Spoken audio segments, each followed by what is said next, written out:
You've been told sleep is just closing your eyes, switching off, and hoping for rest. But if that were true, why do so many people wake up more tired than when they went to bed? Why do you still toss and turn at night, caught in the storm of your own thoughts, unable to silence the noise in your head? The truth is, real sleep isn't just about your body, it's about your mind. For thousands of years, Buddhist monks have practiced the art of letting go of stress, of worry, of yesterday and tomorrow.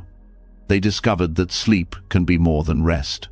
It can be a sacred practice, a nightly glimpse of peace, a mini nirvana where the weight of the world dissolves and you return to pure stillness.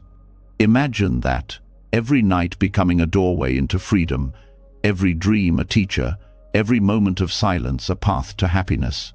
Tonight, as you listen, you will begin to feel it. Your breath will slow, your racing thoughts will soften, and a calm you may have forgotten will rise gently from within. And when you wake, you'll see that happiness doesn't come from chasing or controlling life.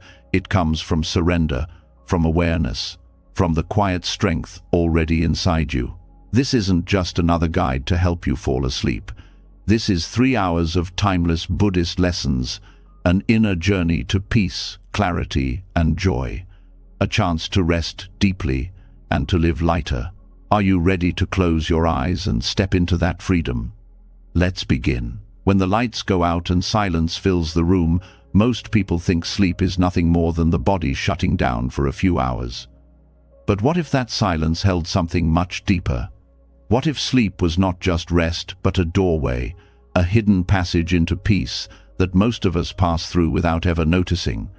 For centuries, Buddhist masters described deep sleep as a taste of freedom itself, a nightly reminder that the self you cling to is not as solid as you believe. Tonight, we step into that mystery. In the Buddhist tradition, self-awareness is not a luxury, it is the ground beneath every step. Without awareness, life becomes a blur of habits, worries, and restless chasing. With it, even ordinary moments glow with meaning. When monks looked at sleep, they did not see wasted hours or emptiness. They saw a natural glimpse of what happens when the ego dissolves. In waking life, the I feels constant. I think, I plan, I want, I fear.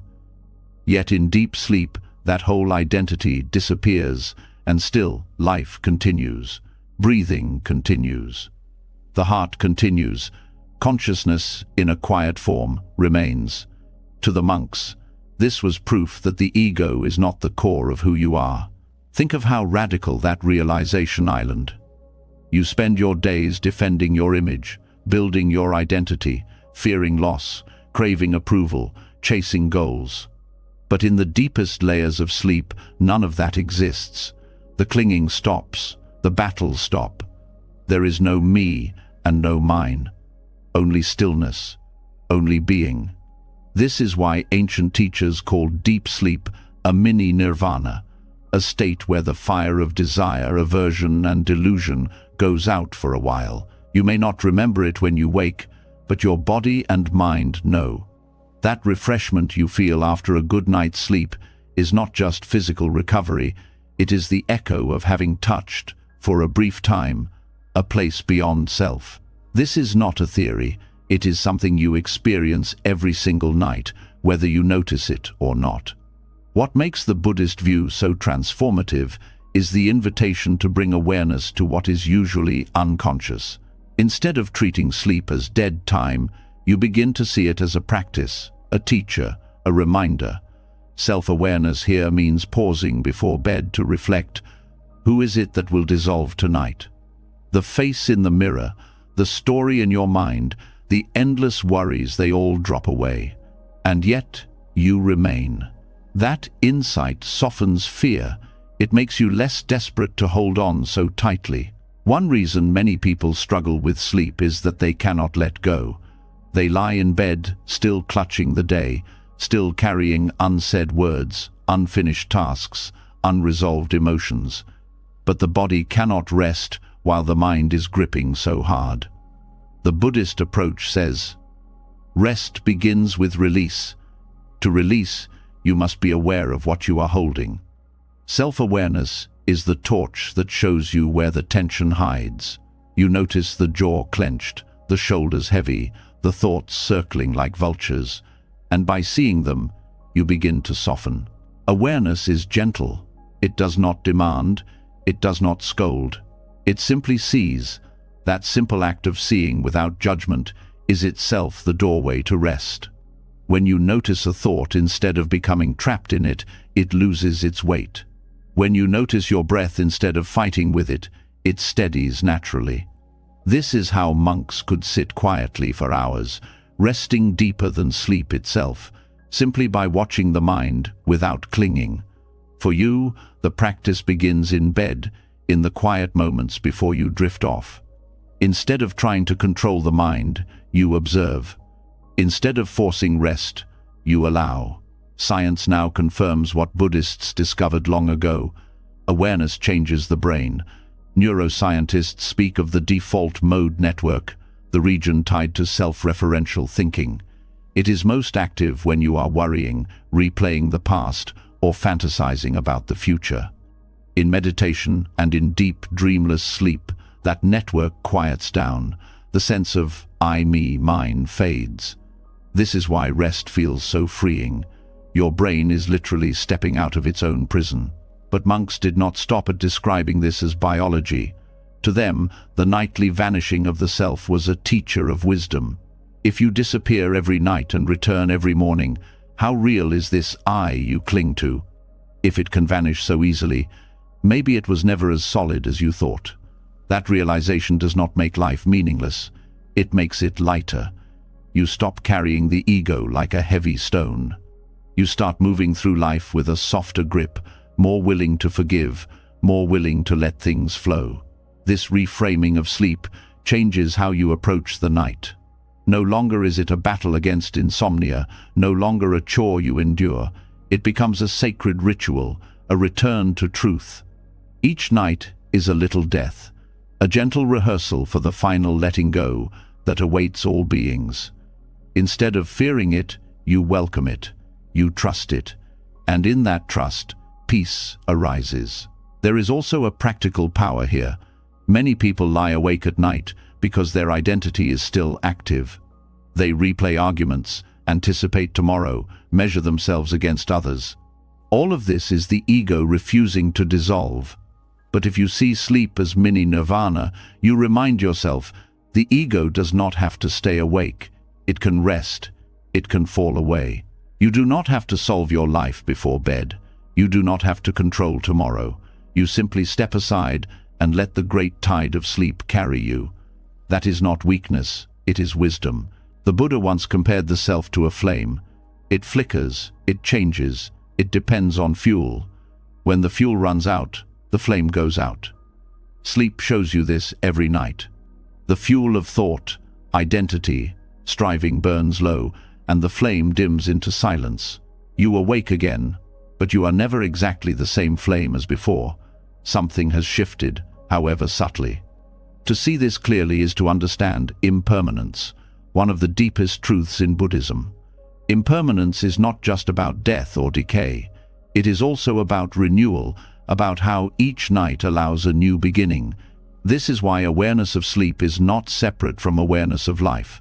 The same qualities that help you rest, letting go, trusting, softening, are the ones that help you live happier. Each time you surrender to sleep with awareness, you are practicing a kind of courage. The courage to release control, to accept change, to welcome silence. Over time, this transforms how you face your days. Stress loses some of its grip because you have trained yourself to release. Anxiety loosens because you know how to soften.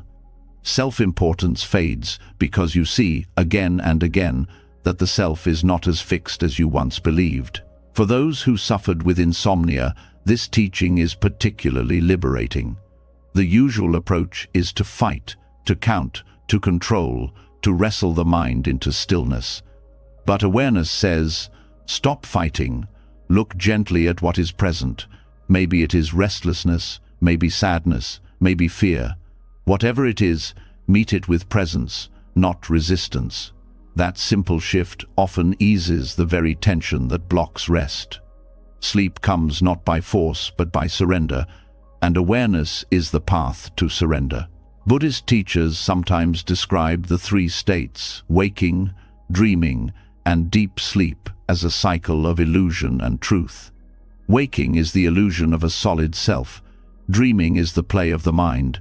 Deep sleep is the taste of emptiness. The wise use all three as teachings. In waking life, awareness shows you the ego is a performance. In dreams, awareness shows you how the mind creates whole worlds out of nothing. In sleep, awareness shows you freedom from both. Together, they reveal the path to nirvana, not as some distant heaven but as the very texture of your own mind. As you reflect on this, notice how your relationship with sleep begins to change. No longer a nightly struggle, it becomes an ally. No longer a blank void, it becomes a teacher. And this shift brings both rest and happiness. Rest because you are no longer fighting. Happiness because you begin to live from a place of freedom rather than clinging. The more you practice awareness, the more subtle your perception becomes. You start to notice how the mind resists sleep, how it clings to thought, how it fears silence. But instead of being trapped by these habits, you observe them like passing clouds. In this way, each night becomes a meditation, each dreamless interval a glimpse of liberation. Over time, the boundary between meditation and sleep dissolves, and both become expressions of the same truth. The self is not as fixed as you believe, and peace is closer than you think. This lesson is not about theories to memorize, but about experience to feel. Tonight, when you lay your head down, remember the self that worries, the self that fears, the self that clings, none of it survives deep sleep. And yet, something deeper continues. Rest in that, trust that. That is the foundation of awareness, the key to both sleep and happiness. The awareness that the self dissolves each night is not only a lesson in freedom, but also an invitation to approach life with greater tenderness. When you see how fragile the identity is, how it vanishes and reappears like a shadow at dawn, you begin to feel the weight of impermanence pressing gently on your heart. It is here that compassion must arise, not only for the world but also for yourself. Before you can sleep in peace, you must learn the art of letting go. This is what many Buddhist teachers call the practice of daily death. Daily death is not about fear, it is about release. Every night, you are given a chance to practice the great letting go, the same letting go that death will one day demand from you. To carry this practice into sleep means to unburden yourself, to place down what you cannot carry into the night. The quarrels, the regrets, the heavy expectations, the tight grip on tomorrow, all of it belongs to the waking self. And the waking self does not survive the night. To cling to it in bed is to fight against the very nature of sleep itself. The practice begins with honesty. At the end of each day, ask yourself, what am I holding on to that I cannot take into the night? Perhaps it is a resentment towards someone who spoke harshly to you. Perhaps it is guilt for not finishing your tasks. Perhaps it is fear of what tomorrow may bring. These weights keep the mind restless. The Buddhist approach is to see them clearly, name them, and then release them, not by forcing them away, but by recognizing their impermanent nature. Impermanence is not an abstract concept. You see it every day in the face of a withering flower, in the changing seasons, in the lines deepening on your own skin. Everything shifts, everything flows. To resist that truth is to suffer. To accept it is to find peace. When you lay in bed, aware of impermanence, you remind yourself, this resentment will pass, this guilt will pass, this fear will pass. None of it can be held forever. Death will take it from you one day, but tonight you practice releasing it willingly. This practice transforms the very quality of sleep. Instead of lying in bed consumed by unresolved feelings, you create a ritual of closure. Some people use prayer, some use journaling, some sit quietly in reflection. The method is less important than the intention: to meet the end of the day as if it were the end of a life. To look back with honesty, to acknowledge what has been done, to forgive what remains unfinished, and to rest in the knowledge that everything dissolves. Compassion begins here. Without compassion for yourself, letting go becomes harsh, almost like a punishment. But with compassion, you soften. You say to yourself, "I did my best with the time and energy I had today. I am human, I am learning, and it is enough." This kindness is the ground from which release becomes possible. Without it, you cling to perfection, to the need to be more, do more, control more. But the self that enters sleep cannot carry those burdens. Self-compassion is what allows the hand to finally unclench. Buddhist teachers often encouraged reflection on death, not to create fear, but to create clarity. When you remember that your days are numbered, the petty worries shrink. That harsh comment from a colleague, that delayed payment, that undone chore, they lose their power. What remains is what matters: kindness, honesty, presence. This same clarity can be brought to your nightly practice. Before sleep, remember, if this were the last time I close my eyes, what do I need to release? That question alone can clear the mind more deeply than hours of tossing and turning. There is also a practical wisdom in practicing daily death. Many people carry unresolved conversations in their minds. They replay words again and again, sharpening their own suffering. But when you see the day as finished, as gone forever, you no longer rehearse the past. You treat it as a story already ended. This frees the nervous system, which no longer has to brace for battles that are already over. The body rests when the mind stops pretending it can rewrite the past. Sleep, in this sense, is not just rest. It is forgiveness. Forgiveness of yourself for being imperfect, forgiveness of others for not meeting your expectations, forgiveness of life for not bending to your will. Every night is a chance to forgive, to loosen the knot of resentment that tightens throughout the day. Without this, sleep is shallow, troubled by dreams of conflict. With forgiveness, sleep becomes a surrender into peace. Compassion also means recognizing your own limits. So many people drive themselves with endless tasks, endless goals, as if life were a race to be completed. But when you view the night as a daily death, you see that every day must be complete in itself. The list will always remain unfinished. The work will always spill into tomorrow. To rest requires admitting this truth and treating yourself with kindness despite it. Instead of berating yourself for what was left undone, you give yourself permission to lay it down. In that act, compassion flows naturally.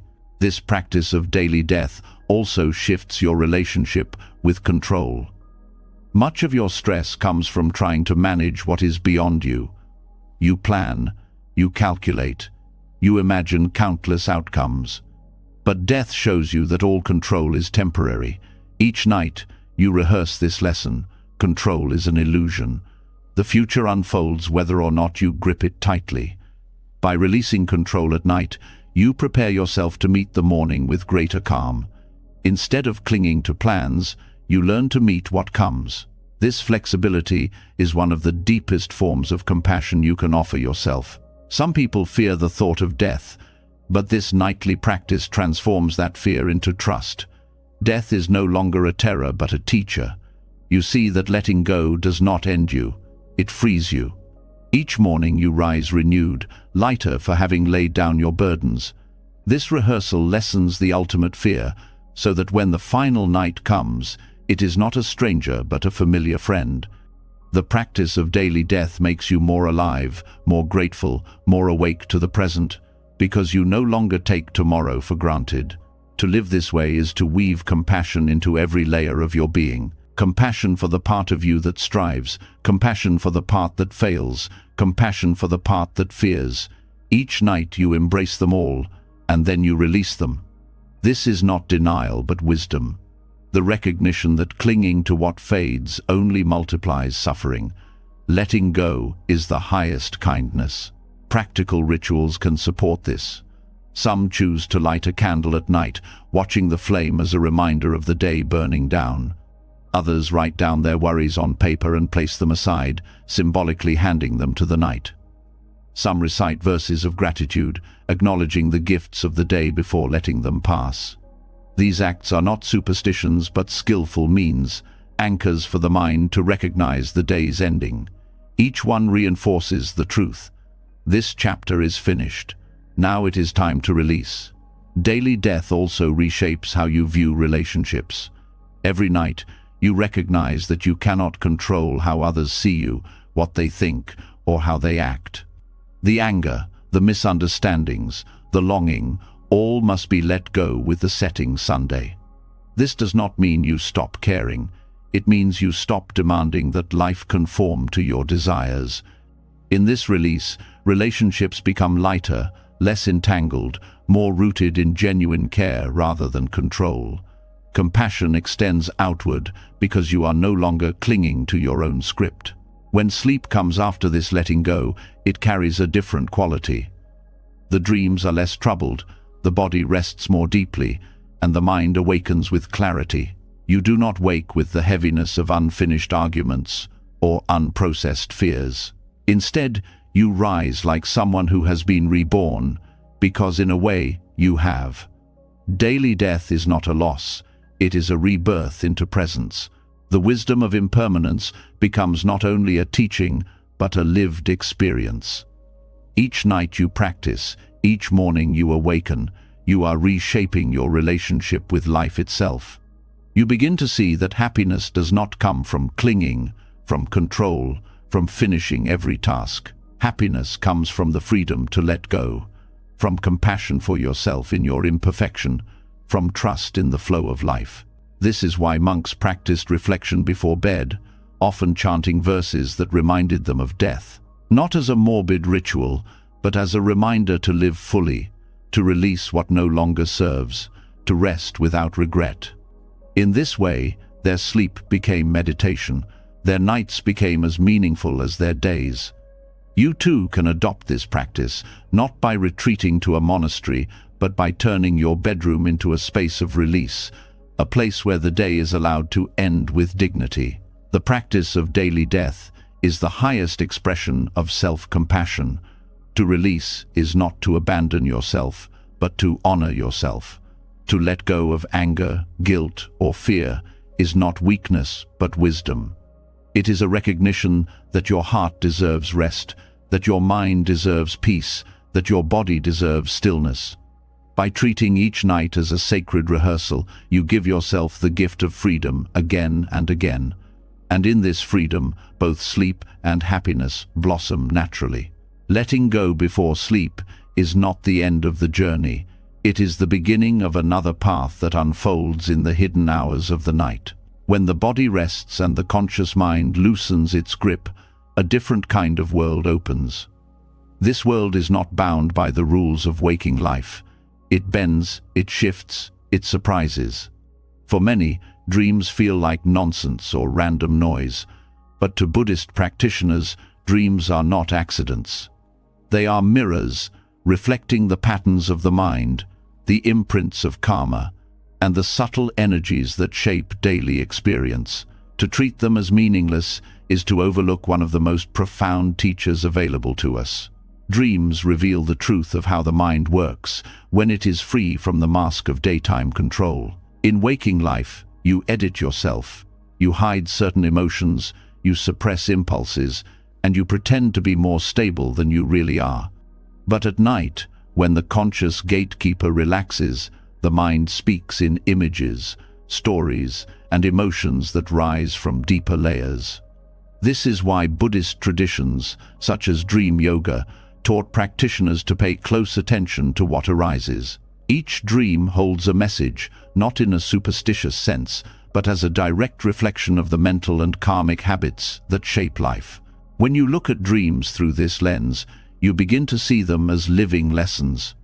A dream of running from something can point to fears you deny in daylight. A dream of conflict may reveal unresolved anger. A dream of loss may expose attachments that weigh heavily on the heart. The images may be strange, but the emotions are precise. This is the Dharma of dreams. They show you what you most need to see, often in ways that bypass the intellect. In Buddhist teachings, karma is not fate. It is the momentum of past actions and choices. Every thought, word, and deed leaves an imprint, and these imprints ripple through the mind. Dreams are one way these imprints surface. If you have lived with kindness, your dreams often carry lightness. If you have been consumed by greed or fear, your dreams can become tangled, heavy, even nightmarish. In this way, dreams become feedback, showing you the shape of your karma in real time. To dismiss them is to throw away a mirror that could reveal how to grow. Dream yoga developed as a way to use this mirror consciously. Practitioners trained themselves to recognize that they were dreaming, a state now called lucid dreaming. But unlike modern lucid dreaming practices, the goal was not to control the dream or seek pleasure. The purpose was awareness. To see the dream as dream, to rest in the recognition that all experiences, whether waking or sleeping, are constructed by the mind. This insight cut directly to the heart of Buddhist wisdom. Everything is impermanent. Everything is empty of fixed identity. Everything arises and passes through causes and conditions. Dreams are the perfect teacher of this because they show you entire worlds built out of nothing but thought. Think of how a dream can feel completely real until the moment of waking. You can laugh, cry, sweat, or panic in response to something that has no physical reality. The body reacts as if it were real. Then you wake, and the illusion dissolves. But what about waking life? You take it as real, solid, undeniable. Yet from the perspective of Buddhist insight, waking life is another kind of dream. It feels real only because you are immersed in it, because the mind projects solidity onto the flow of changing conditions. In this way, dreams become a rehearsal for enlightenment. If you can see the dream as dream, perhaps you can also see waking life as dreamlike, impermanent, insubstantial, and free. The emotional content of dreams is also a direct training in mindfulness. A nightmare that floods you with fear can show you where fear hides in your daily life. A joyful dream can reveal what nourishes your heart. By reflecting on these experiences upon waking, you cultivate self-knowledge. The practice is not to obsess over symbols or to force fixed meanings onto every image, but to feel the emotional tone and connect it to the patterns of thought and action in daily life. In this way, dreams become teachers of both wisdom and compassion. Compassion grows when you realize that the struggles in your dreams are often the same struggles others face in waking life. If you wake from a dream of fear, you know what fear feels like in its raw form. This helps you understand others who live with fear each day. If you wake from a dream of longing, you understand the ache of desire that drives so many choices. By recognizing these states within yourself, even in dreams, you expand your ability to connect with others without judgment. Dreams also reveal how much of your suffering is self-created. You can dream of being trapped in a room, terrified, until you wake and realize there was no prison at all. How many times in waking life do you feel trapped by circumstances, only to later see that much of it was your own mind's creation? Dream practice helps you catch this earlier. When you realize how easily the mind can construct entire worlds, you become less attached to the solidity of your waking troubles. This does not mean dismissing them, but meeting them with a lighter heart. Some Buddhist texts describe dreams as the play of consciousness when freed from the senses. During the day, the mind is tied to sight, sound, taste, touch, and smell. At night, these inputs are silent, and the mind turns inward. What arises then are the deeper imprints of thought and karma. By paying attention, you begin to map the hidden architecture of your mind. You see which habits are strong, which desires return again and again, which fears never rest. This awareness is not meant to depress you, but to guide you. It shows you where to place your practice, where to cultivate compassion, where to let go. There is a discipline in approaching dreams this way. Upon waking, instead of rushing into your day, you pause. You reflect on what the night revealed. You notice not only the story but the feeling it left behind. Did you wake with a sense of peace or agitation? Did the dream expose an attachment you were unaware of? Did it reveal kindness, cruelty, or confusion? Each observation is a lesson. In this way, your sleep becomes as much a part of practice as meditation or study. Even nightmares, often dismissed as disturbances, are teachers. They show you what the mind resists. They bring shadow material into the open. Instead of fearing them, you can learn to meet them with compassion. If you are chased in a dream, perhaps in waking life you are running from a truth within yourself. If you lose something precious in a dream, perhaps you are clinging too tightly in life. Meeting these lessons with curiosity instead of fear transforms nightmares into guides. Over time, this approach to dreams reshapes how you see reality itself. You stop dividing life into useful and useless, real and unreal. You begin to see that everything waking or dreaming is a display of mind, an opportunity for awareness. This dissolves the boundary between night and day.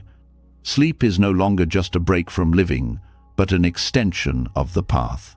Dreams are not interruptions, but instructions. The practice of dream awareness also strengthens mindfulness in waking hours. If you can train yourself to recognize the dream state, you sharpen the skill of noticing thoughts and emotions as they arise in daily life. The moment you see this is only a thought, you gain freedom. Just as recognizing a dream as dream frees you from its grip, recognizing a thought as thought frees you from unnecessary suffering. This is the bridge dream yoga offers, from nighttime awareness to daytime liberation. Dreams also serve as a reminder of the mystery of consciousness itself. Despite centuries of study, no scientist or philosopher can fully explain why dreams arise or why consciousness persists at all. In Buddhist thought, this mystery is not a problem to be solved, but a wonder to be embraced. Each dream is a glimpse into the boundless creativity of mind, the endless ways it can weave worlds. By contemplating this, you cultivate awe, humility, and respect for the depth of your own being. By treating dreams as Dharma teachers, you begin to live with greater curiosity, patience, and openness. You no longer dismiss parts of yourself as meaningless or broken. You see that even in the strangest dream, the mind is showing you something about its own nature.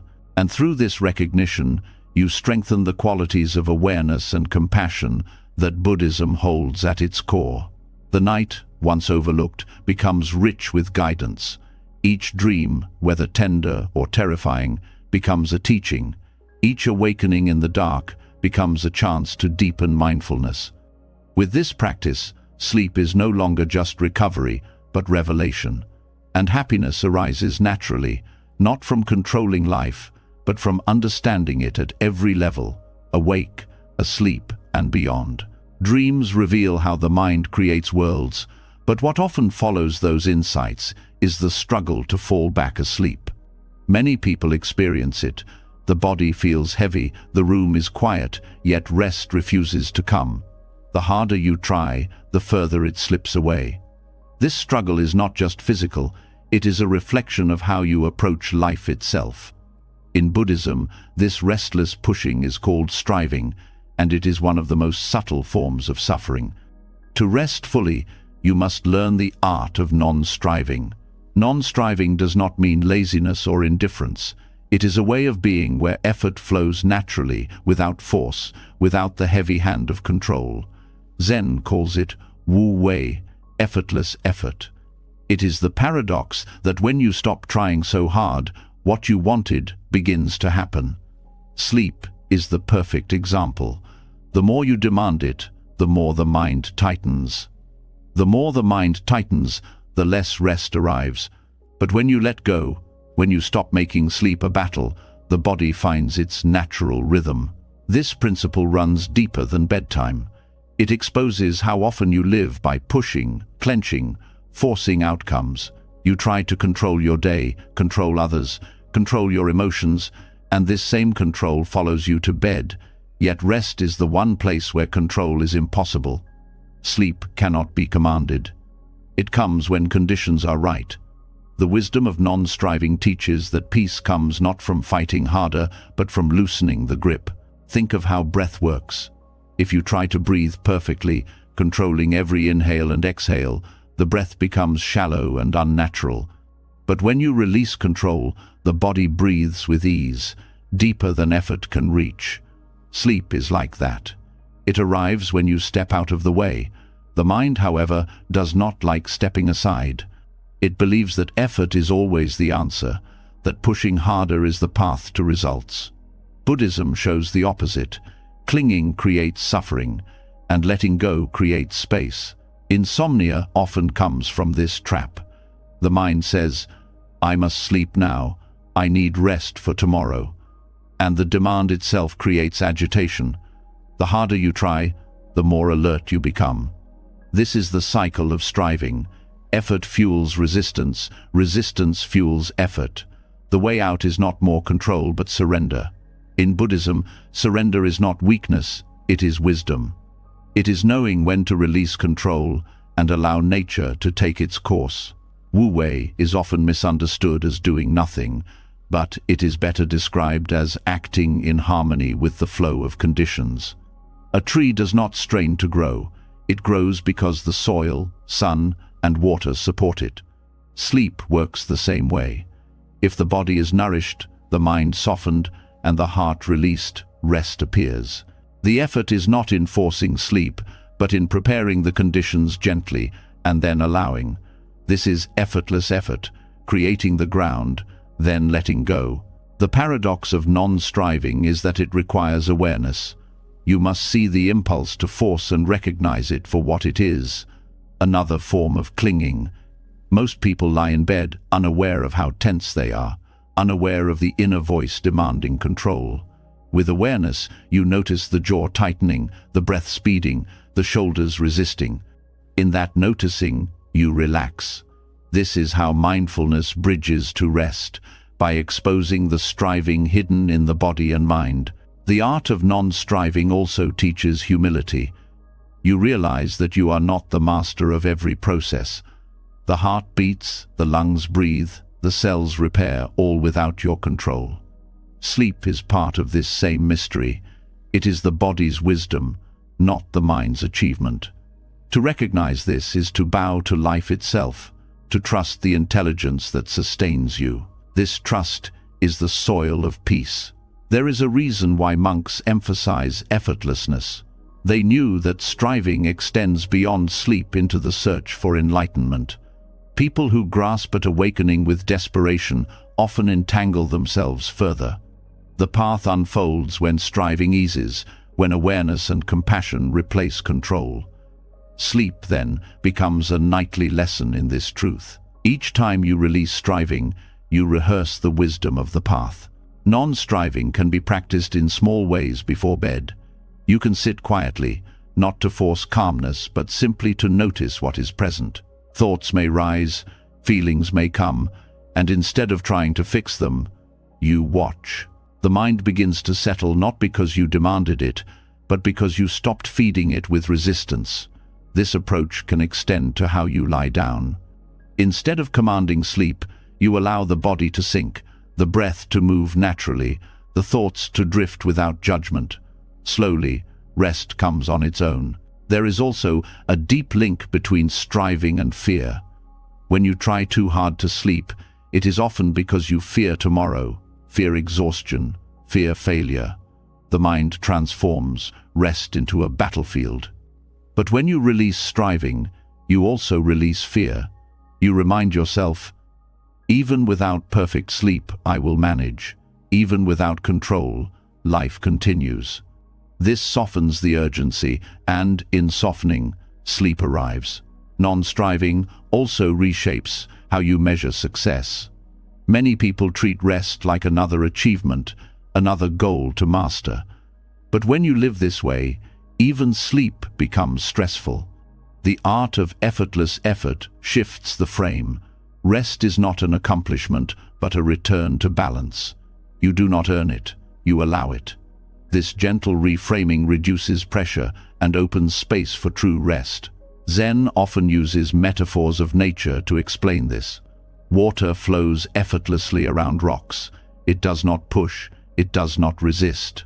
Bamboo bends in the storm and rises again when the wind passes. These images remind you that softness can be stronger than force. To sleep well, you must become like water, flowing instead of fighting. You must become like bamboo, yielding instead of breaking. This is the wisdom of non-striving. Over time, practicing effortless effort in sleep influences waking life. You notice how often you force conversations, force outcomes, force yourself into exhaustion. You begin to loosen in daily life, trusting that many things resolve when given space. This shift brings not only better rest, but deeper happiness. Life feels less like a war and more like a dance. Non-striving is also an antidote to perfectionism. The belief that you must perform even in rest, that you must sleep flawlessly, is another chain. To break it, you accept imperfection. Some nights will be restless, some sleep will be shallow, and that is part of the human condition. By embracing imperfection, you free yourself from the anxiety that blocks rest. Ironically, in accepting less, you often receive more. There is also a spiritual depth in non-striving. By surrendering the need to control, you align with the deeper rhythms of existence. You see that life unfolds beyond your command, and in that recognition, a profound peace arises. Sleep becomes more than rest. It becomes communion with the mystery that sustains all things. When you lie awake, struggling, remember this teaching. The very act of struggling is the barrier. The cure is not to try harder, but to soften. The art of non-striving is to meet rest as a guest, not a prize. You prepare a place, you open the door, and then you wait with patience. Sleep will arrive in its own time, as it always has. In this gentle way, you transform insomnia into insight, restlessness into release, and sleep into a nightly practice of wisdom. The practice of non-striving opens the door to rest by loosening the grip of control. Yet there is another doorway, subtle and often overlooked, that arises from the body itself. Long before the mind decides it is time to sleep, the body sends gentle signals. One of the clearest of these signals is the yawn. Most people dismiss it as nothing more than fatigue or boredom, but in Buddhist practice, yawning can be understood as an invitation, a sacred reminder that the body knows when it is ready to surrender. When treated with awareness, even the simplest act like yawning becomes a meditation, a moment of connection with the wisdom of the body. Yawning is often ridiculed, hidden behind hands, stifled in meetings, or seen as impolite. Yet in truth it is one of the most honest expressions of human nature. The body stretches open, the breath deepens, and the nervous system signals a shift. In the Buddhist view, every natural movement of the body can be a teacher if you are willing to pay attention. Yawning is no different. It is not just a sign of sleepiness, but a gateway to a deeper state of rest. By bringing mindfulness to this act, you begin to cultivate a more intimate relationship with your body and its needs. Science offers some insight into the mystery of yawning. It is linked to shifts in brain temperature, oxygen intake, and even social bonding. But beyond the biological explanations lies a deeper truth. Yawning is a threshold. It signals that the body is preparing to step out of active striving and into surrender. When you yawn, the body is telling you it is time to soften. If you dismiss it, if you push through with caffeine or distraction, you override a natural rhythm. Over time, ignoring these signals creates imbalance, leading to chronic fatigue and disturbed sleep. Mindfulness asks you to stop and notice. What happens when you yawn? The face stretches wide, the lungs expand, the body involuntarily relaxes.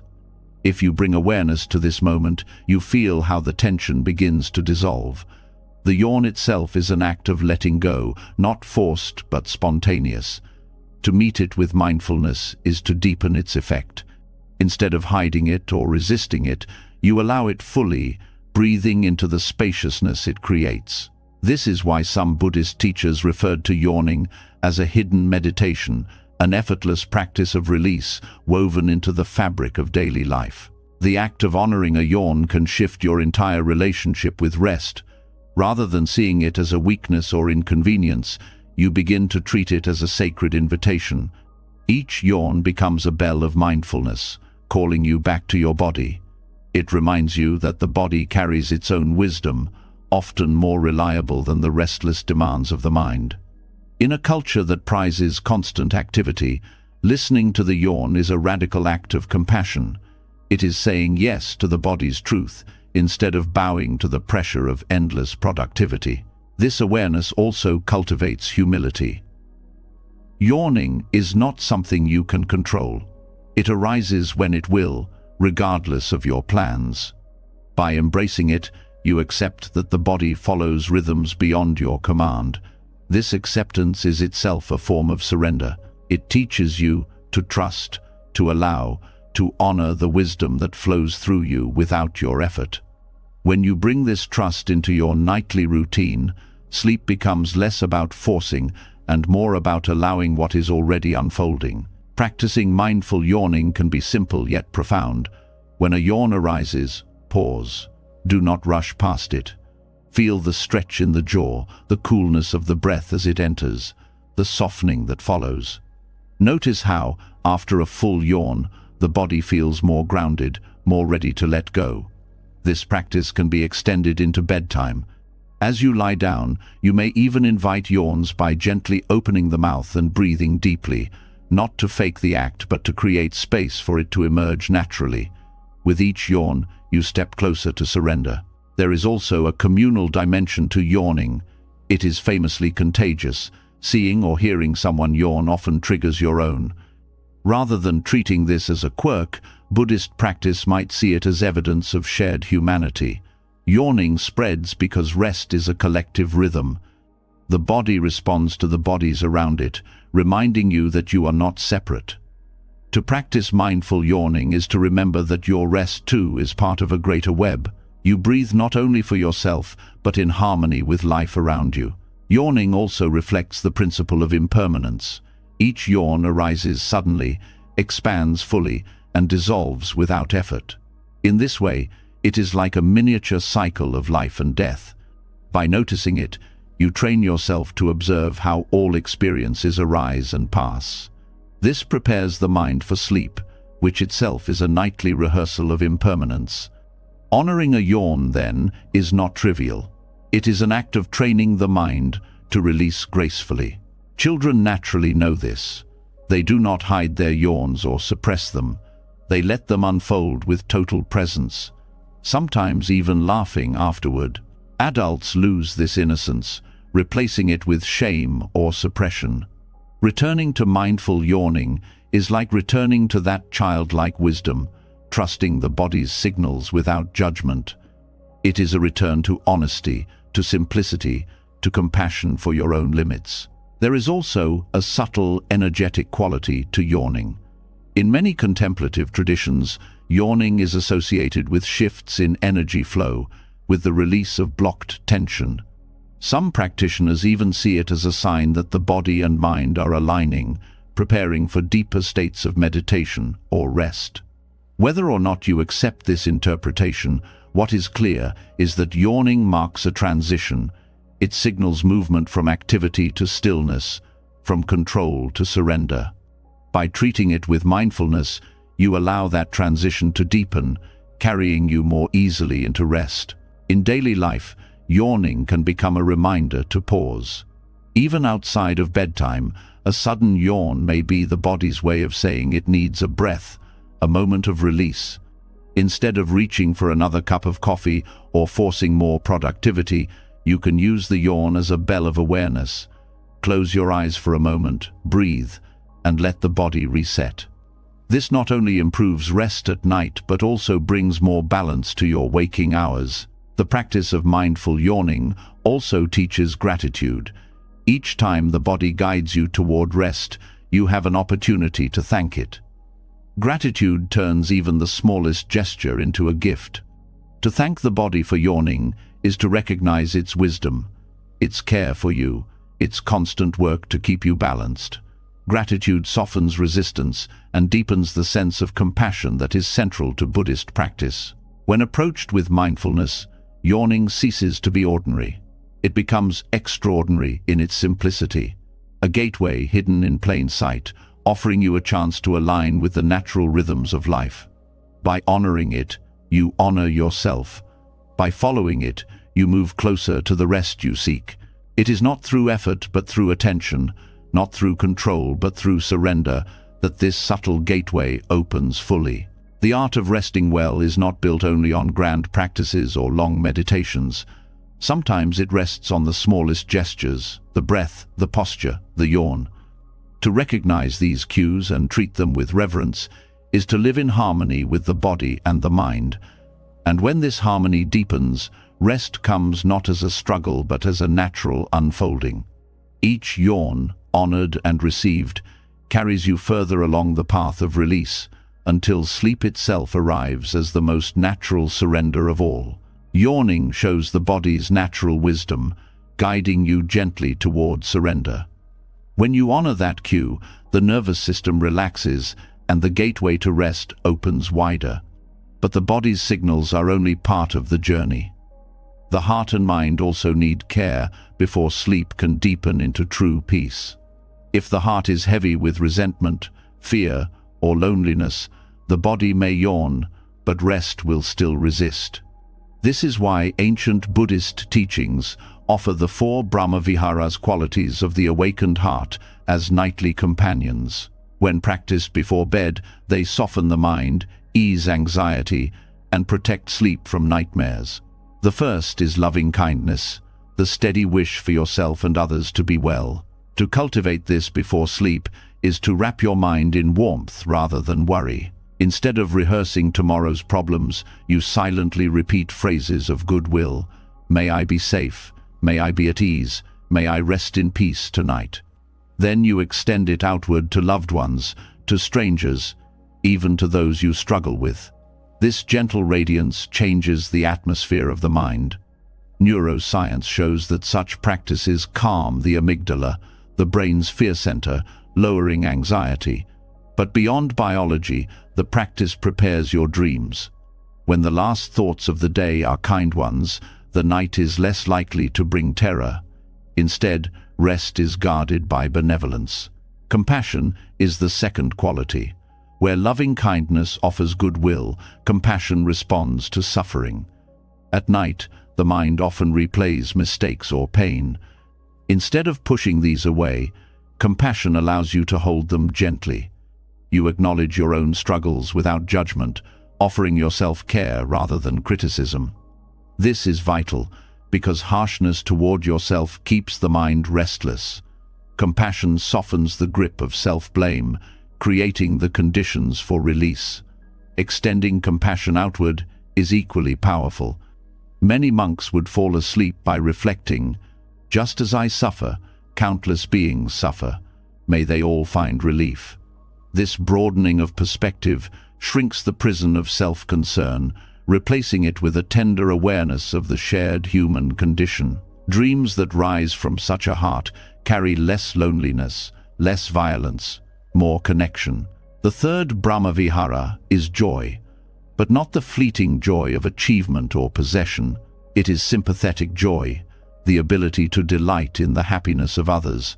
At night, instead of envying or comparing, you celebrate.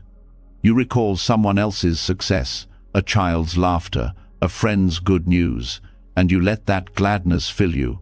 This practice counteracts the envy and bitterness that often poison rest. The heart that rejoices easily is a light heart, one that sleeps without the burden of comparison. Even the body responds. Joy releases endorphins and balances hormones, supporting deeper cycles of rest. On the path of dream yoga, joy is also seen as protective. A joyful mind produces dreams that uplift rather than disturb. The final quality is equanimity. This is the balance that keeps the other three from turning into attachment or exhaustion. Loving kindness without equanimity can become clinging. Compassion without equanimity can become overwhelm.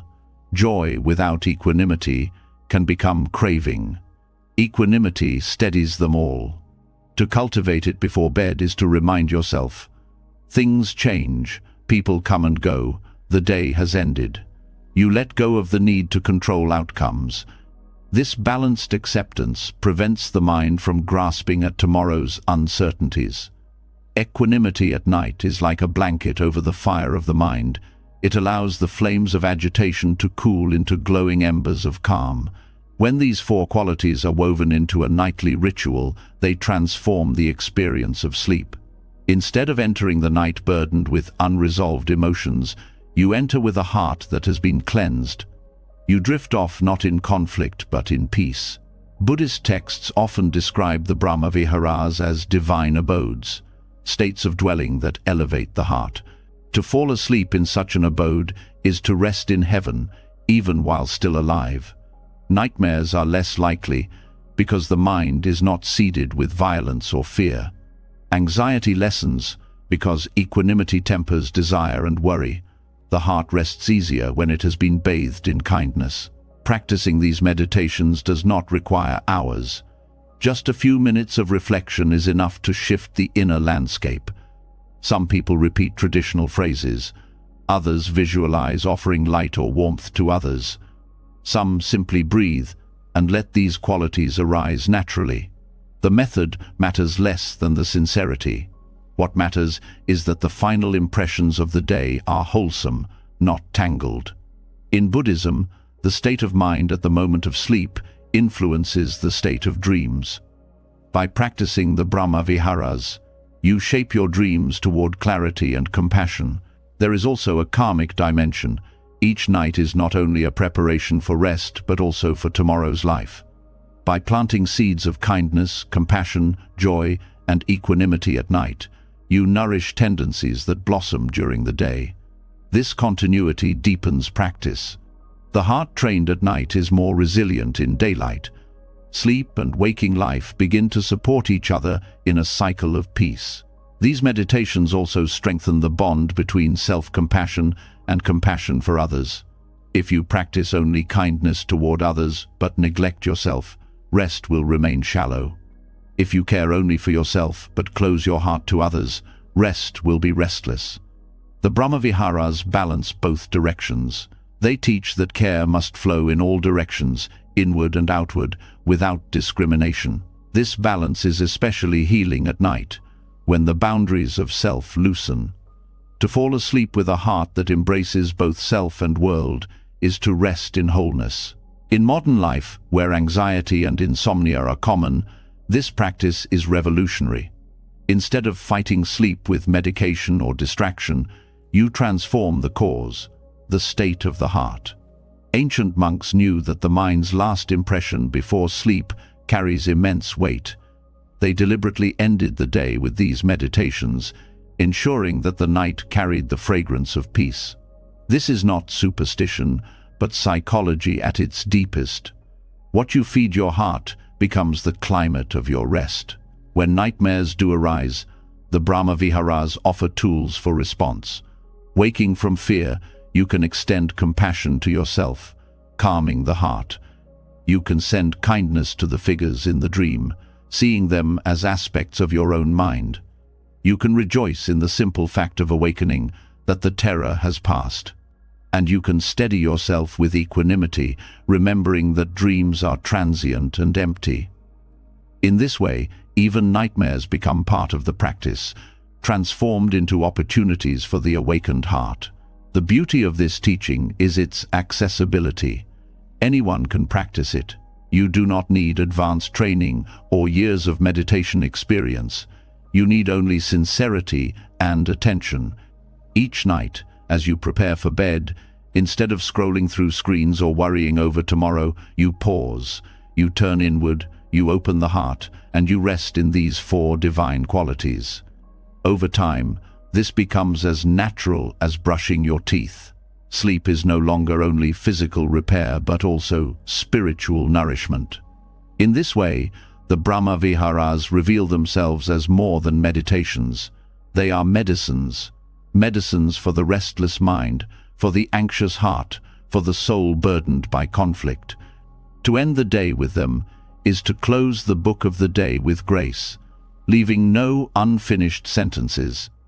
You enter sleep with a clear heart, and in that clarity, rest blossoms.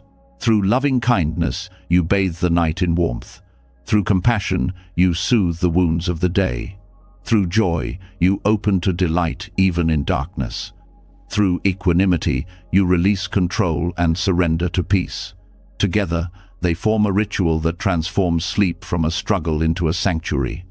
And when you awaken, it is not only with a rested body, but with a heart renewed, ready to meet the world with the same qualities you carried into the night. When the heart has been softened by kindness, compassion, joy, and balance, sleep becomes lighter and dreams less troubled. Yet even with the purest intentions, there will be nights when rest does not come. The body turns, the mind circles, and the clock seems louder with every passing minute. Many people grow angry or fearful in these hours, thinking something is wrong with them, believing that wakefulness at night is a failure. But Buddhism offers another path. Instead of fighting wakefulness, you can transform it. Nighttime restlessness does not need to be an enemy. It can become a teacher. And one of the most direct ways to do this is through mindful walking. Walking meditation is one of the simplest yet most profound practices in Buddhism. Unlike seated meditation, which focuses on stillness, walking meditation uses movement as its anchor. Each step becomes a breath, each stride a chance to come home to the present. For someone restless at night, this practice is especially healing. The body that resists stillness often welcomes gentle movement. By walking mindfully, you soothe both muscles and mind, turning sleeplessness into an opportunity for awareness. The first step is to reframe restlessness.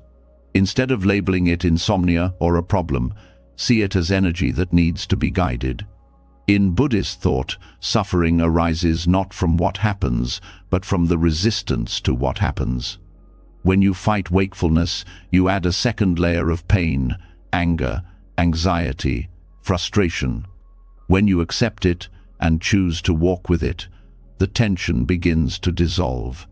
The practice is not about forcing sleep, but about using wakefulness as a chance to deepen mindfulness. To practice walking meditation at night, you do not need a large space. A hallway, a small room, even a few steps back and forth are enough. The key is attention. You place one foot on the ground with awareness, feeling the contact, the weight, the shift of balance, then the next. Breath flows naturally with each step. The mind anchors itself in the rhythm of movement. What was once a prison of tossing and turning becomes a sanctuary of gentle motion. There is a natural calming effect in this practice. Movement helps release the physical tension that often builds during restless nights. Muscles soften, the breath deepens, and the nervous system shifts from alertness to ease. But beyond biology, the practice carries spiritual depth. Each step becomes a symbol of letting go of expectation, of control, of the demand for sleep. You simply walk, aware, alive in the present moment. Some Buddhist teachers describe walking meditation as planting seeds with your feet. Each step lays down the intention of peace, of patience, of compassion. At night, when the world is quiet, this intention feels especially powerful. You are not merely pacing in frustration, you are cultivating the ground of your mind. In this way, sleeplessness becomes sacred. The practice also shifts your relationship with time. Restless nights often feel unbearable because you are counting hours, worrying about the morning. Time becomes an enemy, but in walking meditation, time dissolves. There is no rush, no deadline, only step after step. By entering this timeless rhythm, you remove the pressure that fuels insomnia. The night is no longer wasted, it becomes practice. Mindful walking also reveals the truth of impermanence. No step is the same as the one before. Each rise and fall of the foot is unique, never to be repeated. By noticing this, you train yourself to see how every moment arises and passes. The anxiety of wakefulness begins to feel less permanent. You see clearly, this too will pass. Even restlessness is transient, like a wave that rises and falls. This insight alone often brings peace, which in turn prepares the mind for rest. There is also compassion in walking meditation. As you walk, you can silently extend wishes for peace not only for yourself, but for others who are also awake in the night. The nurse working in a hospital, the parent caring for a sick child, the person lying restless in another bed across the city. By linking your practice to the wider web of humanity, loneliness dissolves. You see that your wakefulness connects you to others, and in wishing them well, your own burden lightens. For some, mindful walking at night becomes more than a remedy for restlessness. It becomes a treasured ritual.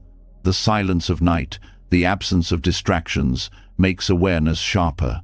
Every sound, every sensation feels vivid. The creak of the floor, the coolness of the air, the rhythm of the breath, these details draw you into intimacy with life.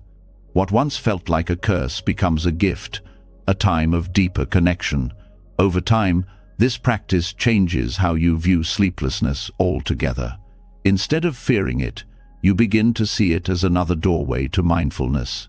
You no longer dread waking in the night. You know that if rest does not come, practice awaits. This trust removes the anxiety that feeds insomnia. Ironically, by no longer demanding sleep, you make it more likely to arrive.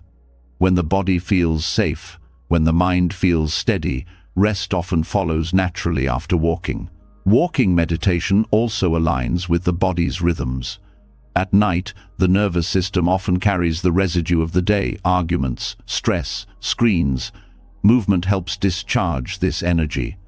By walking slowly and mindfully, you give the body a way to process and release. When you return to bed, you do not carry the same weight. The ground beneath your feet has absorbed some of it, leaving you lighter. The practice can also be adapted. Some prefer silent walking, focusing only on the contact of foot and floor.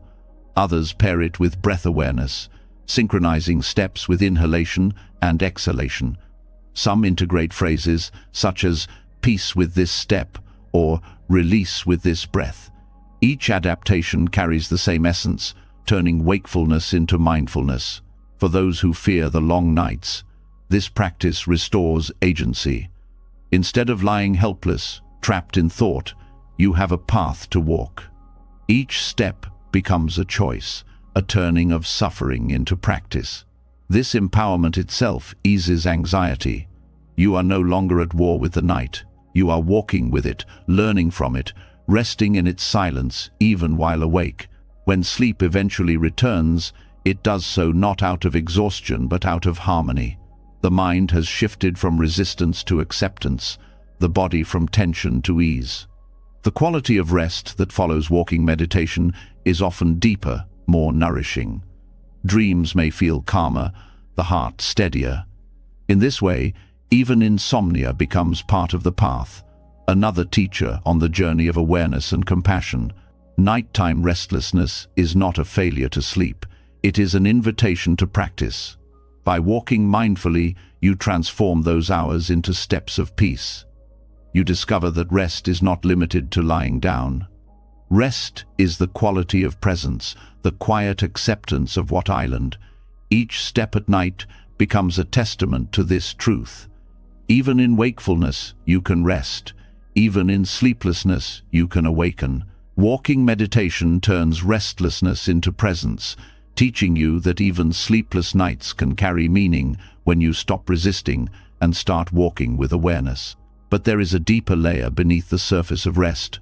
Often, sleeplessness is not just about the body's rhythms or the mind's racing, it is the echo of how you live during the day. Buddhism teaches that sleep is not separate from conduct. The choices you make in speech, in food, in the media you consume, and in the way you treat others, create subtle imprints that shape your nights. This is what can be called karmic detox, the cleansing of daily residue through mindful living so that sleep comes naturally, unhindered by the weight of unexamined actions. Karma is not a mysterious punishment from the universe, but the simple law of cause and effect. Every word spoken, every action taken, and every thought entertained leaves an imprint on the mind. These imprints resurface when you are quiet, and the night is when they often appear most strongly. If your day has been filled with harsh speech, hurried consumption, and restless distraction, the mind will carry those impressions into bed. You may find yourself restless, haunted by echoes of arguments, overstimulated by media, or heavy from indulgence. The body may crave rest, but the mind resists because it has not been purified. Sleep hygiene, in this Buddhist sense, goes far beyond brushing teeth or dimming lights. It is about how you live from morning until evening. Ethical living is sleep hygiene. Speaking truthfully, avoiding gossip, practicing restraint, these are not only moral guidelines but practical foundations for peaceful rest. When your words do not harm others, they do not rebound as inner conflict at night. The heart rests easier when it is not carrying guilt or hidden shame. A mind free from unnecessary harm slips more naturally into stillness. The food you eat also shapes sleep. Heavy, greasy, or excessive meals late in the day burden the body. Overindulgence disturbs the subtle rhythms needed for rest. In monasteries, meals are often taken earlier, not only for discipline but because the body rests more easily when digestion is not overworked at night. Mindful consumption is not deprivation, it is compassion for the body's limits. By choosing lighter, nourishing foods in the evening, you honor the body's need for balance. When the body feels light, the mind follows. Media consumption is another form of intake often overlooked. What you watch, read, and listen to leaves impressions as surely as food does. Violent images, endless scrolling, anxious news. These feed the mind in ways that linger long after the screens go dark. When you try to sleep, the echoes replay as restless thoughts or unsettling dreams. Buddhist discipline emphasizes guarding the senses, not to withdraw from life, but to protect the clarity of the mind. By choosing what you consume with care, you detoxify the heart. Just as you would not drink poison before bed, you can learn not to feed your mind with toxins that disturb rest. This karmic detox is not about perfection, but about awareness. The question is not whether you have consumed too much or spoken harshly, but whether you recognize the effects. Awareness allows adjustment. If you notice your heart is heavy from unkind words, you can practice forgiveness before bed. If you feel overfull from food, you can breathe deeply, acknowledge the body's work, and resolve to care more gently tomorrow. If you are overstimulated by media, you can pause, allow silence, and give the mind time to settle. Each step is an act of compassion, cleansing the residues of the day so they do not follow you into the night. Ethical living also extends to relationships. Resentments carried into the night become knots in sleep, surfacing as conflict in dreams or restlessness in the body. The practice of reconciliation, speaking honestly, forgiving quickly, softening grudges acts as karmic hygiene. When you close the day without heavy grudges, the night becomes lighter. This is why many Buddhist teachers encouraged resolving conflicts before sleep, not letting anger harden overnight. To detox the heart is to protect the sanctuary of rest. Mindful consumption of time also plays a role. Filling the day with endless activity, never allowing pauses, creates a residue of restlessness that surfaces when you finally lie down. The nervous system, overstimulated, cannot simply switch off. By balancing activity with moments of stillness throughout the day, you prevent the buildup of this agitation. Walking slowly, breathing consciously, taking pauses, these small acts accumulate into a calmer night. Rest is not something you achieve only at bedtime. It is woven into the way you live each hour. There is a karmic link between compassion and sleep. When you act with kindness, when you live with integrity, the mind trusts itself. It does not need to replay conversations or question motives. This trust is the bedrock of rest. Conversely, when your actions are harmful or careless, the mind resists sleep. It circles, reviews, defends itself, trying to justify or erase what was done. This agitation is not punishment.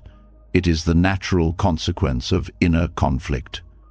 Ethical living clears the mind's conscience, creating space for stillness to settle naturally. Buddhist monastic codes highlight this connection. Monks and nuns keep strict precepts not only for spiritual progress, but also because a disciplined life produces peace. Simplicity in possessions, moderation in eating, honesty in speech, these create a lightness of being that supports deep rest. The same applies in ordinary life. Simplicity, moderation, and honesty are not lofty ideals, but practical ways to prepare the body and mind for sleep each night. The practice of karmic detox before bed can be structured as a gentle ritual. Reflect on the day's actions, acknowledge where you spoke with care and where you failed. Offer forgiveness to yourself and others. Review what you consumed, physically and mentally, and resolve to nourish yourself more wisely tomorrow. Let gratitude arise for the good that was done. In this way, you cleanse the heart. The mind, no longer carrying the heavy residue of the day, enters sleep with ease. There is also a subtle teaching here. Sleep itself can be viewed as a karmic mirror. If your nights are restless, they may be reflecting unexamined habits. If your dreams are agitated, they may be pointing to unresolved tensions. By listening to these reflections, you can adjust your conduct. Sleep then becomes not only a place of rest, but a form of feedback. It shows you how aligned or misaligned your daily actions are with the principles of balance and compassion. Over time, practicing karmic detox transforms the entire cycle of living and resting. Days become lighter because you are more aware of what you say, do, and consume. Nights become deeper because the heart is unburdened. This balance reinforces itself. Ethical living leads to peaceful sleep. Peaceful sleep strengthens ethical living. The cycle becomes one of healing rather than harm. To live mindfully is to rest mindfully. Each choice, each word, each intake is a seed planted in the soil of the mind. At night, those seeds sprout as dreams, emotions, or silence. By tending carefully to what you plant, you cultivate nights of ease and mornings of clarity. Sleep hygiene in the Buddhist sense is therefore not merely routine. It is a practice of compassion woven into every moment of the day. Rest that arises from karmic detox is not only longer or deeper, it is purer. The mind does not toss with guilt, the body does not resist with heaviness, the heart does not ache with unhealed wounds. Sleep becomes a sanctuary, a true refuge, because it is supported by the integrity of your waking life. In this way, each night is not a break from living, but the fruit of how you live. And when you wake, renewed, the cycle continues with clarity, carrying you forward into another day of mindful choices and compassionate presence. Cleansing your actions, words, and choices during the day clears the mind and prepares the heart for rest at night. Yet even with an unburdened conscience, the body sometimes carries hidden tension. Muscles tighten, the nervous system remains alert, and the mind, though calm, does not fully release. This is where breath becomes the bridge. In Buddhist practice, the breath is more than oxygen exchange. It is the rhythm of life itself, a thread connecting body, mind, and awareness. By shaping this rhythm with care, you can guide the nervous system into tranquility and open the body to serene sleep. Ancient practitioners discovered that specific breathing patterns influenced not only the physical body, but also the subtle flow of energy and the balance of the mind. While many people today treat breathing exercises as relaxation techniques, Buddhist breathing ratios were seen as gateways into deeper states of calm and insight.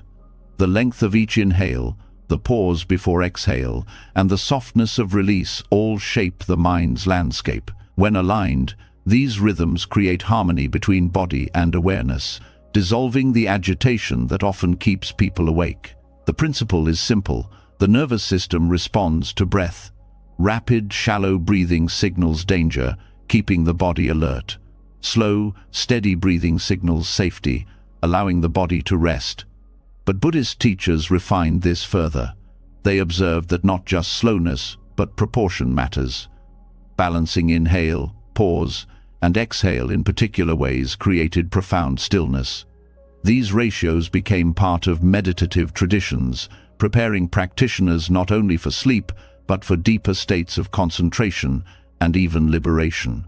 One of the most well-known ratios is extending the exhale longer than the inhale.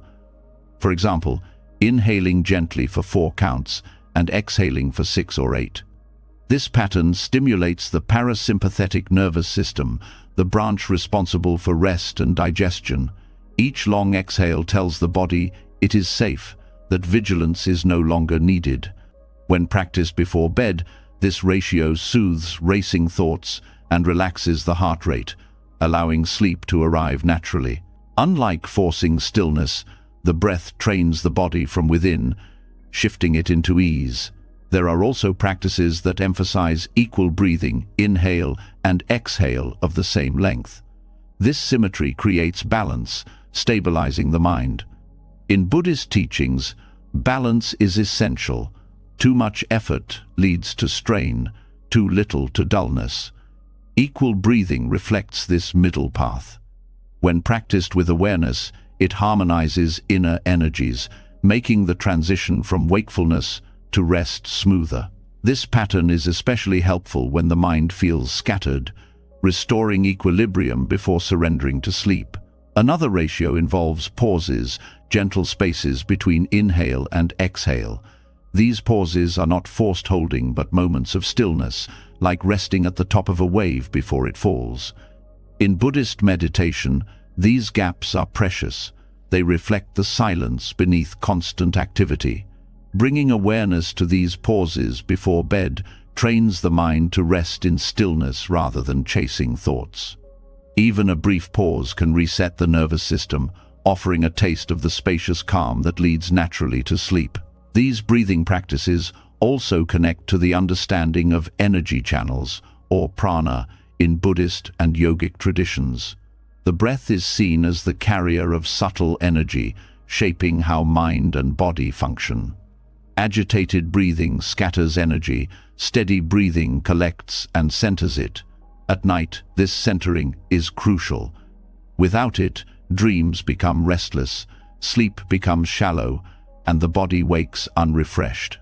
With mindful breathing ratios, energy aligns, supporting not only sleep but also clarity upon waking. The practice is not mechanical counting but mindful attention. Numbers can guide you, but the essence is awareness of the breath's quality. Is it rough or smooth, shallow or deep, restless or steady? By noticing and gently shaping the rhythm, you train the mind to soften and the body to follow. Over time, the ratios become natural. The body remembers them, slipping into calm without effort. This is why monks emphasize daily breathing practice, not as an isolated exercise, but as a lifelong habit of aligning breath and awareness. The effects of these breathing ratios extend beyond the night. Practicing them regularly conditions the nervous system to remain calmer throughout the day. Anxiety lessens, emotional reactivity decreases, and resilience strengthens. Sleep then becomes part of a greater cycle. Calm days support restful nights. Restful nights support calm days. This continuity reflects the Buddhist insight that there is no separation between moments.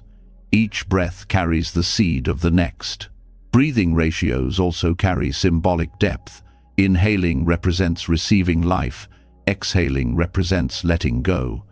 By lengthening the exhale, you practice release of control, of tension, of clinging.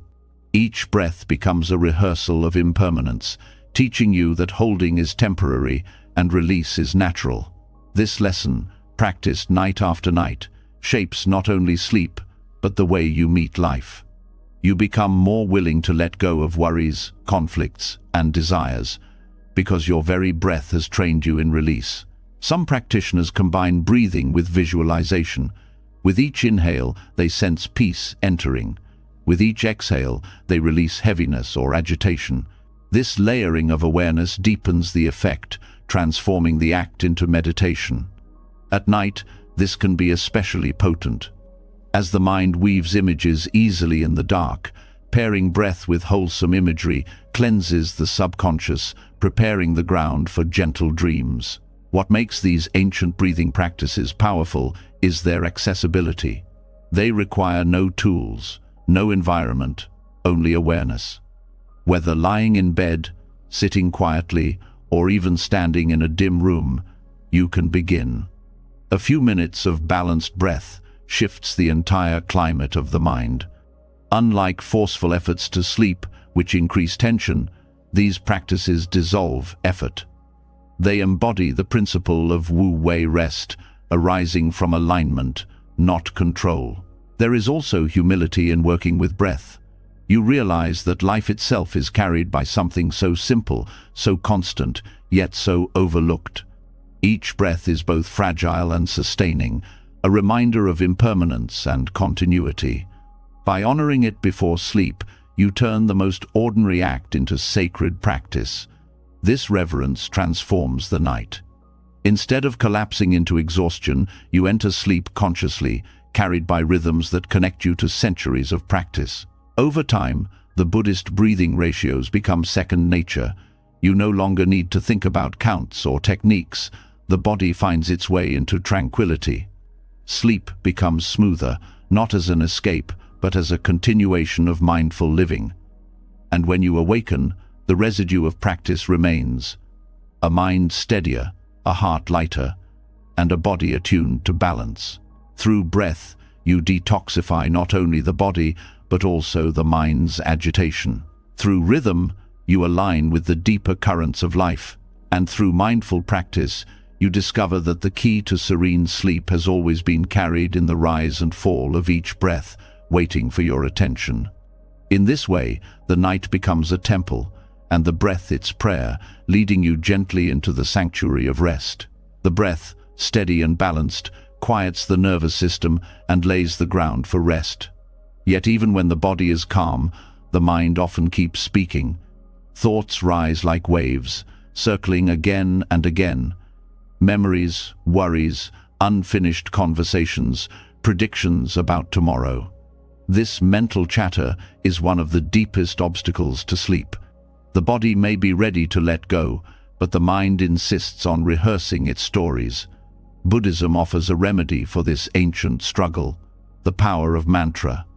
Sacred syllables, repeated with awareness, act like keys that unlock silence. They dissolve agitation in the subconscious and invite the mind to rest in sound rather than in chaos. A mantra is not magic in the sense of superstition. Its power lies in rhythm, vibration, and focus. When the mind is restless, it clings to words and thoughts. By offering it a single word, a phrase, or a sound to repeat, you give it a channel. Instead of scattering across endless concerns, the mind gathers around one steady rhythm. Over time, this repetition silences the loops. The sound becomes a lullaby, not for children, but for the wandering mind. In Buddhism, mantras carry both meaning and energy. Some are phrases expressing compassion, wisdom, or surrender. Others are seed syllables, sounds that are said to resonate with the deepest layers of consciousness. Regardless of form, their purpose is the same: to bring the mind home. Before sleep, when mental noise is loudest, mantra becomes a bridge into stillness. It is not about forcing silence, but about redirecting attention from endless chatter to something steady and sacred. One of the most well-known mantras is Om Mani Padme Hum, associated with compassion. Each syllable is said to purify different aspects of being. Repeated gently before bed, it not only calms the mind, but also aligns the heart with compassion, softening dreams and reducing fear. Another simple practice is the repetition of Om, the primal sound of creation. Its vibration resonates deeply in the body, grounding the restless mind. Even without spiritual associations, the steady rhythm of repetition calms the nervous system, much like a lullaby sung by a parent. The power of mantras lies not only in sound, but in intention. When you chant, you are not merely repeating syllables, you are planting seeds. If the seed is compassion, the night carries compassion. If the seed is peace, the night carries peace. The subconscious, which often drives dreams and restlessness, absorbs these seeds. Instead of random chatter shaping your inner world, deliberate words guide it. This is karmic hygiene for the mind, choosing carefully what you feed it before surrendering to sleep. Mantra practice also reveals something about the nature of thought itself. When you repeat a phrase with full attention, you notice how other thoughts still try to intrude. At first they interrupt, pulling you into distraction. But with gentle persistence, the mantra holds steady. Slowly, the interruptions grow weaker, the gaps of silence grow longer. This teaches you firsthand that thoughts are not permanent storms but fleeting visitors. By anchoring in sound, you discover the mind's capacity for stillness. Chanting before sleep can be done aloud or silently. Aloud, the vibration resonates through the body, loosening tension in the chest and throat. Silently, it penetrates deeper into the mind, filling the space usually occupied by chatter. Both forms are effective. What matters is sincerity. The repetition should not be mechanical but heartfelt, as if each syllable is a doorway into peace. Over time, the mantra may continue even in dreams, guiding the subconscious into calmer states. There is also a physiological effect. Studies show that chanting slows the breath, lowers heart rate, and stimulates the vagus nerve, all of which support deep rest. The rhythm of sound aligns with the rhythm of breath, creating coherence between body and mind. When practiced regularly, this conditioning makes the transition to sleep smoother. The body begins to associate the mantra with rest, just as a child associates a lullaby with safety. Different mantras carry different qualities. Compassion mantras soften the heart. Wisdom mantras clear confusion. Protective mantras ease fear. Choosing one that resonates with your current need can make the practice more powerful. If you are anxious, a mantra of peace may help. If you are grieving, a mantra of compassion may soothe. If you are restless, a mantra of grounding may stabilize. This adaptability makes mantra practice not only ancient but timeless, suited to the struggles of any era. Over time, mantra practice reshapes the relationship with mental chatter. Instead of fearing thoughts or trying to suppress them, you learn to redirect them. Thoughts lose their power to dominate because you have given the mind a healthier rhythm to follow. This skill extends beyond night into day. When worries arise, you can return to the mantra, calming yourself in the midst of activity. Sleep becomes the training ground for a mind that is calmer in every circumstance. Chanting before sleep also connects you to lineage. For centuries, practitioners across cultures have used sound as a path to peace. By joining in this practice, you participate in a stream of wisdom greater than yourself. This sense of connection strengthens faith, which itself reduces anxiety. You are not alone in your restlessness. Countless beings have walked the same path, repeating the same sounds, finding the same silence. This perspective brings humility and comfort, softening the loneliness that often accompanies insomnia. Practical steps make the practice accessible. As you prepare for bed, sit comfortably or lie down. Choose a mantra that resonates. Repeat it slowly, in rhythm with the breath. Let the syllables stretch with each exhale, dissolving into silence. If the mind wanders, return gently to the sound. Continue until the mantra feels as if it is repeating itself, no longer requiring effort. At this point, sleep often arrives naturally, the mind carried into rest by rhythm rather than resistance. Mantras also influence dreams.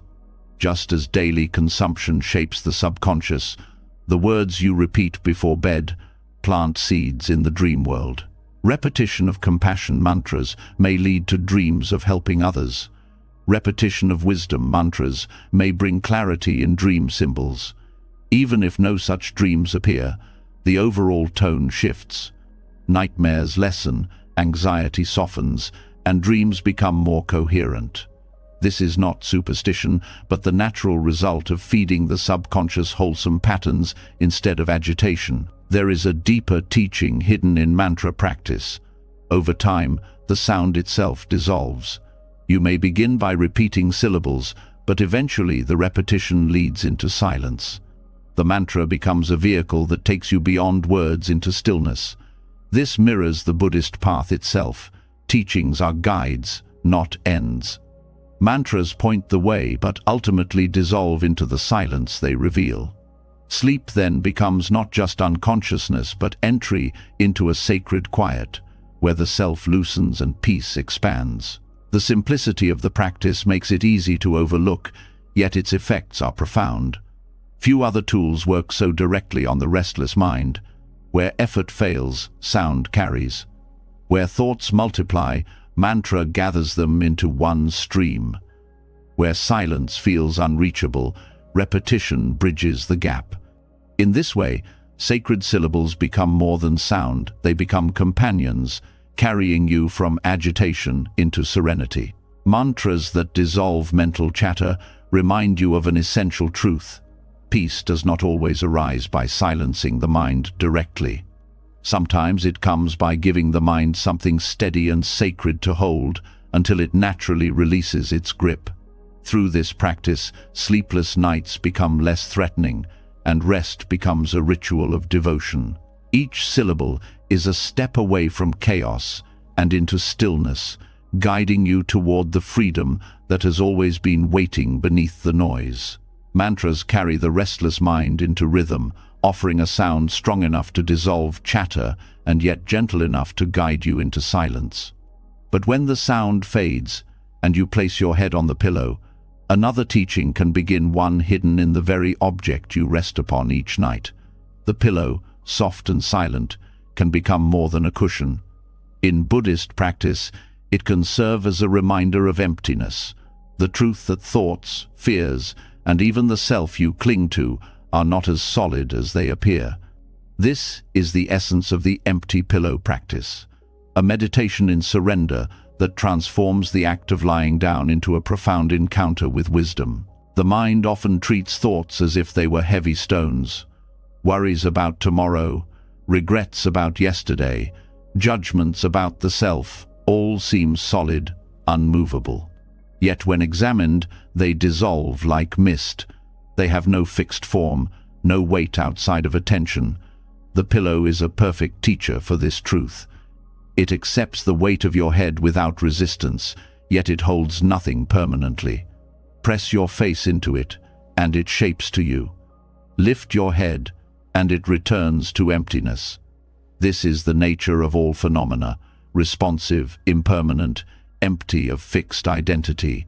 By treating the pillow as a symbol of emptiness, you train the mind each night to release its grip. As your head rests, reflect.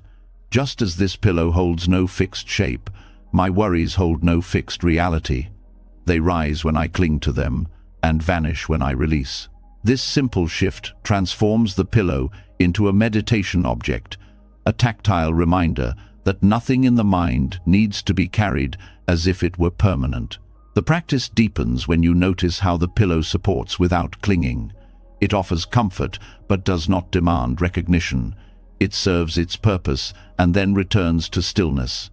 In this way, it mirrors the Buddhist ideal of compassionate action, acting without attachment, serving without grasping. By meditating on this, you align your mind with a way of being that rests naturally, free from the constant push and pull of craving and aversion. Emptiness in Buddhism is often misunderstood as nothingness. In truth, it is fullness, the recognition that all things are interconnected and without separate essence.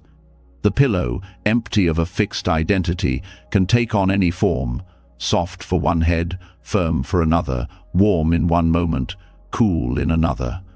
Similarly, thoughts appear to have form, but are empty of permanence. By bringing this reflection into the moment of rest, you weaken the illusion of solidity that keeps you awake. This practice also addresses the weight of self-identity. Many nights are restless because the I refuses to dissolve. You replay conversations to defend yourself, relive mistakes to protect your image, or plan endlessly to preserve control. But when you see the pillow as empty, you are reminded that the self, too, is not fixed. It changes with roles, moods, and conditions. Just as the pillow returns to stillness when you lift your head, the self dissolves when you stop feeding it with thought. Sleep itself is proof of this. Every night, the self disappears, and yet life continues. The empty pillow practice trains you to embrace this dissolution consciously, without fear. The tactile quality of the pillow strengthens the practice. Touch grounds reflection in reality. You feel its softness, its give, its return to form. Each sensation becomes a direct teaching. Nothing resists change. Nothing is fixed. This grounding is especially helpful for minds caught in spirals of abstraction.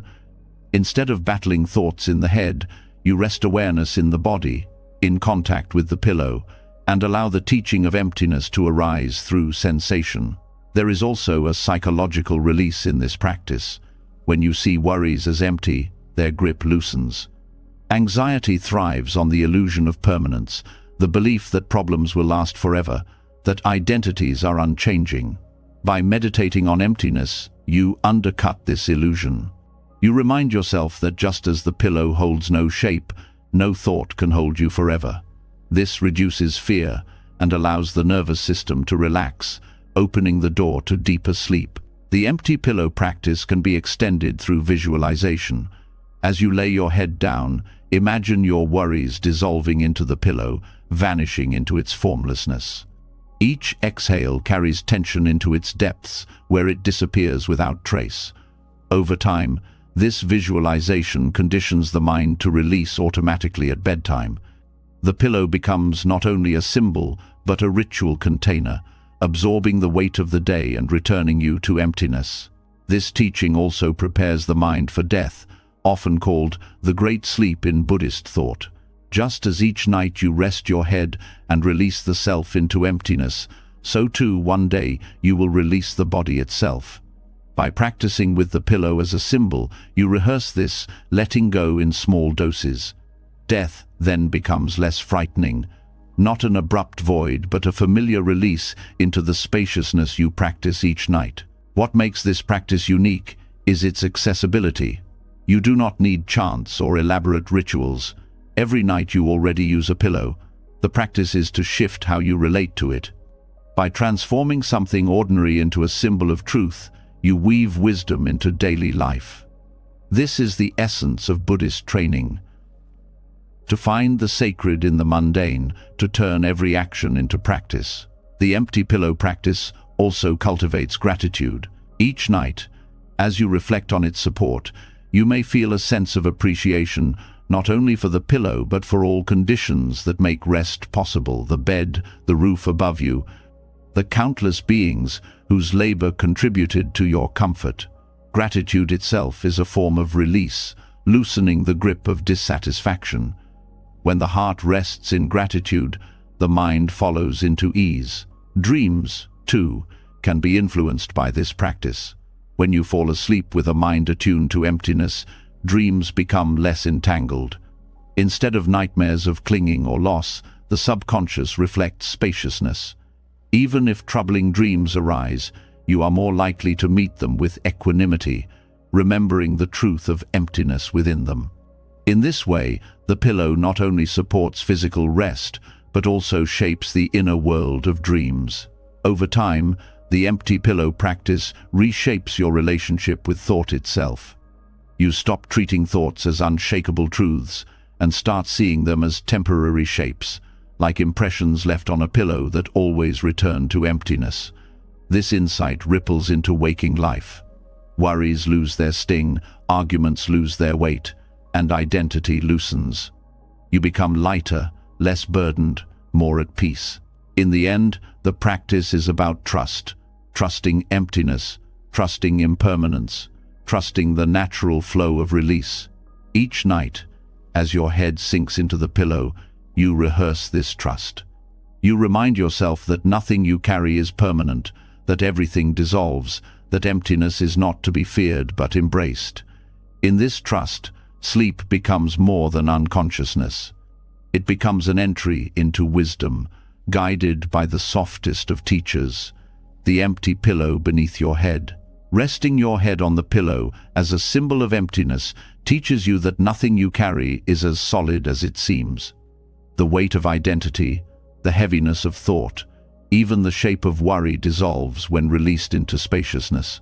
Yet emptiness is not cold or void. It opens the heart to fullness. Once the mind loosens its grip, it becomes ready to receive. What it receives in those last moments before sleep determines the flavor of the night and the freshness of the morning.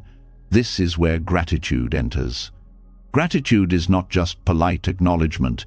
It is the deliberate turning of the heart toward appreciation, a reset of karma that cleanses the residue of the day and prepares the mind for deep rest. Buddhism places immense value on gratitude, not as a social courtesy, but as a practice that reshapes perception. Gratitude interrupts the mind's natural tendency to fixate on lack, on what went wrong, on what remains unfinished.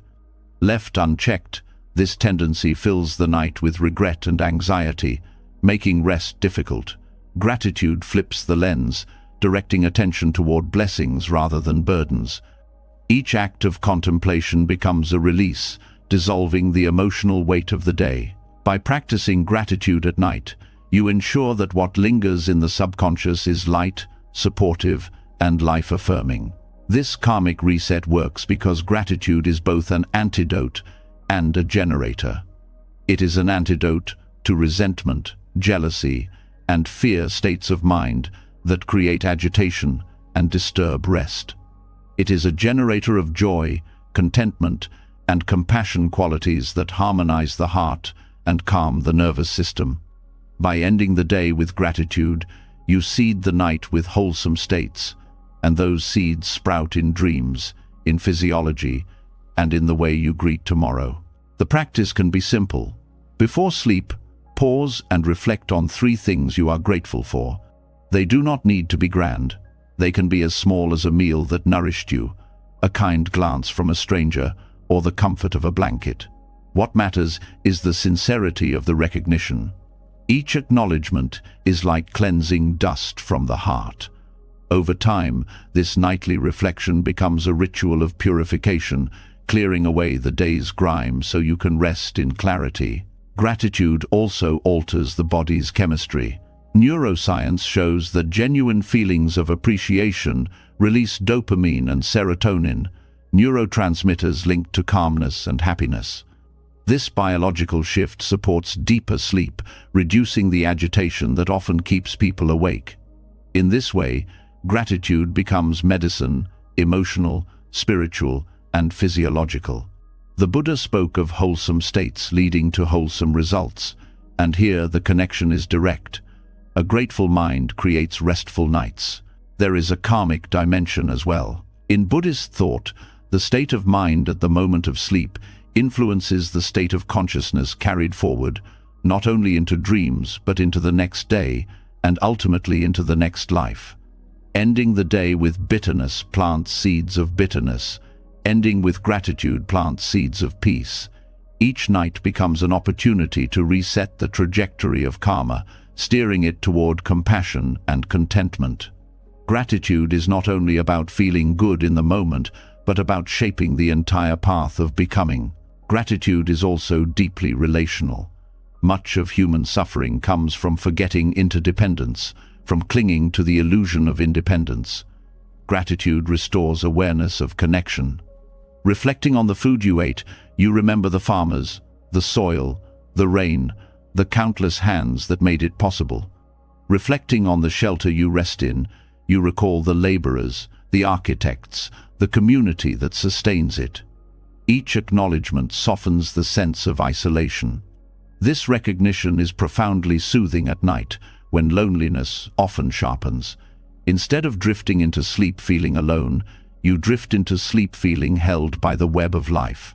Nightly gratitude also strengthens forgiveness. When you appreciate what you received, it becomes harder to fixate on grievances. A heart full of appreciation cannot simultaneously be full of bitterness.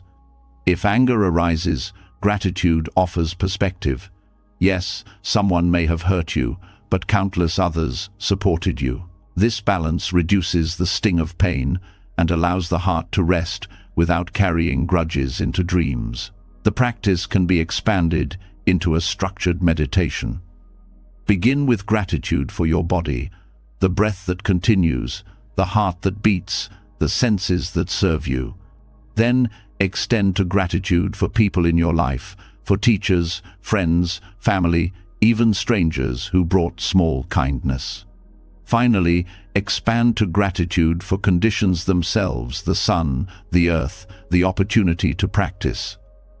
By widening the circle, you fill the heart with warmth that radiates outward. Falling asleep in this state is like being wrapped in light.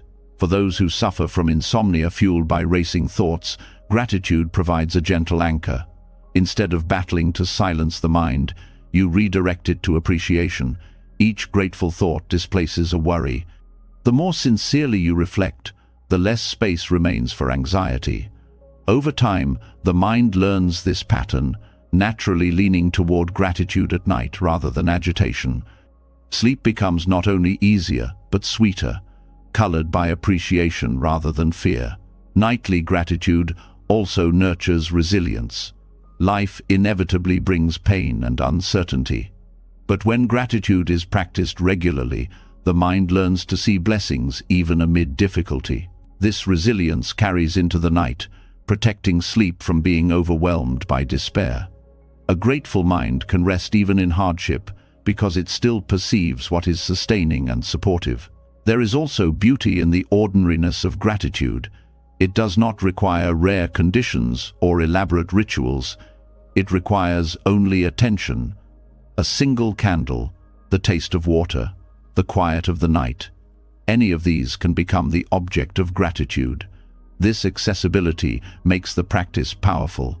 No matter where you are, gratitude is available. By ending the day with it, you affirm that even in imperfection, life holds gifts. This affirmation brings a softness that welcomes rest. Dreams, too, reflect gratitude. A mind steeped in appreciation is less prone to nightmares. Instead, it produces dreams that mirror joy, connection, and peace. Gratitude shifts the tone of the subconscious, guiding it toward wholesome imagery. Even if dreams are not vivid, the emotional residue upon waking is lighter. This creates a cycle where gratitude at night leads to positive mornings, which in turn make gratitude at night easier. The long-term effect of nightly gratitude is profound. It gradually transforms perception. Instead of focusing on scarcity, the mind begins to notice abundance. Instead of resenting life's imperfections, it appreciates life's gifts. This shift reduces suffering at its root. Buddhism teaches that suffering comes from craving and aversion. Gratitude counters both by fostering contentment. In this way, the nightly practice is not only preparation for rest, but training for liberation. Ultimately, nightly gratitude is an act of compassion for yourself and for others. For yourself, because it frees you from the torment of dissatisfaction. For others, because a grateful heart naturally expresses kindness. When you wake from restful sleep nourished by gratitude, you meet the world with more patience, more generosity. The practice ripples outward, touching not only your nights but the lives of those around you. To rest with gratitude is to close the day in harmony. The mind, instead of carrying the burden of lack, carries the lightness of appreciation. The body, soothed by this emotional state, surrenders easily to rest. Sleep becomes not escape but blessing, not unconsciousness but renewal. In this way, gratitude becomes the bridge between emptiness and fullness, between the letting go of the day and the embrace of the night. Each evening, it offers a karmic reset, allowing you to begin again with a clear heart, ready to meet tomorrow with openness and peace. Ending the day in gratitude empties the heart of its heaviness and fills it with appreciation, allowing rest to come more easily. Yet even when the mind has been softened and the heart has been opened, there are nights when sleep still refuses to arrive. You turn, you wait, you breathe, but the body remains awake. Most people treat these hours as punishment, something to endure until exhaustion finally wins. But Buddhism teaches that even sleeplessness carries wisdom. Insomnia can become a teacher, a hidden dojo where you practice patience, compassion, and tolerance toward yourself when nothing seems to go your way. The suffering of insomnia lies not only in wakefulness but in resistance. The mind says, "Why am I still awake? What is wrong with me? Tomorrow will be ruined." These thoughts pile suffering upon suffering, turning minutes into hours of frustration. But when approached as a teacher, insomnia becomes a training ground. It strips away control and asks you to face yourself without escape. In this way, the sleepless night is not wasted time, but practice in the hardest discipline, patience. Patience in Buddhism is more than waiting. It is the willingness to remain present with discomfort without adding anger or despair. A sleepless night becomes the perfect arena for this training. The bed becomes a cushion, the darkness a meditation hall, the restlessness a koan. Each moment of wakefulness challenges the mind to either fight or surrender. If you choose surrender, you are cultivating patience in its purest form. This patience is not passive resignation, it is active compassion. You learn to hold yourself kindly when the body will not obey, when the mind will not settle. Most people turn sleeplessness into self-blame, saying, "I should be able to sleep." The practice is to replace this with kindness. It is okay to be awake. I will sit with myself gently. This shift transforms torment into training, turning what felt like failure into a teacher of compassion. The lessons of insomnia extend beyond the night.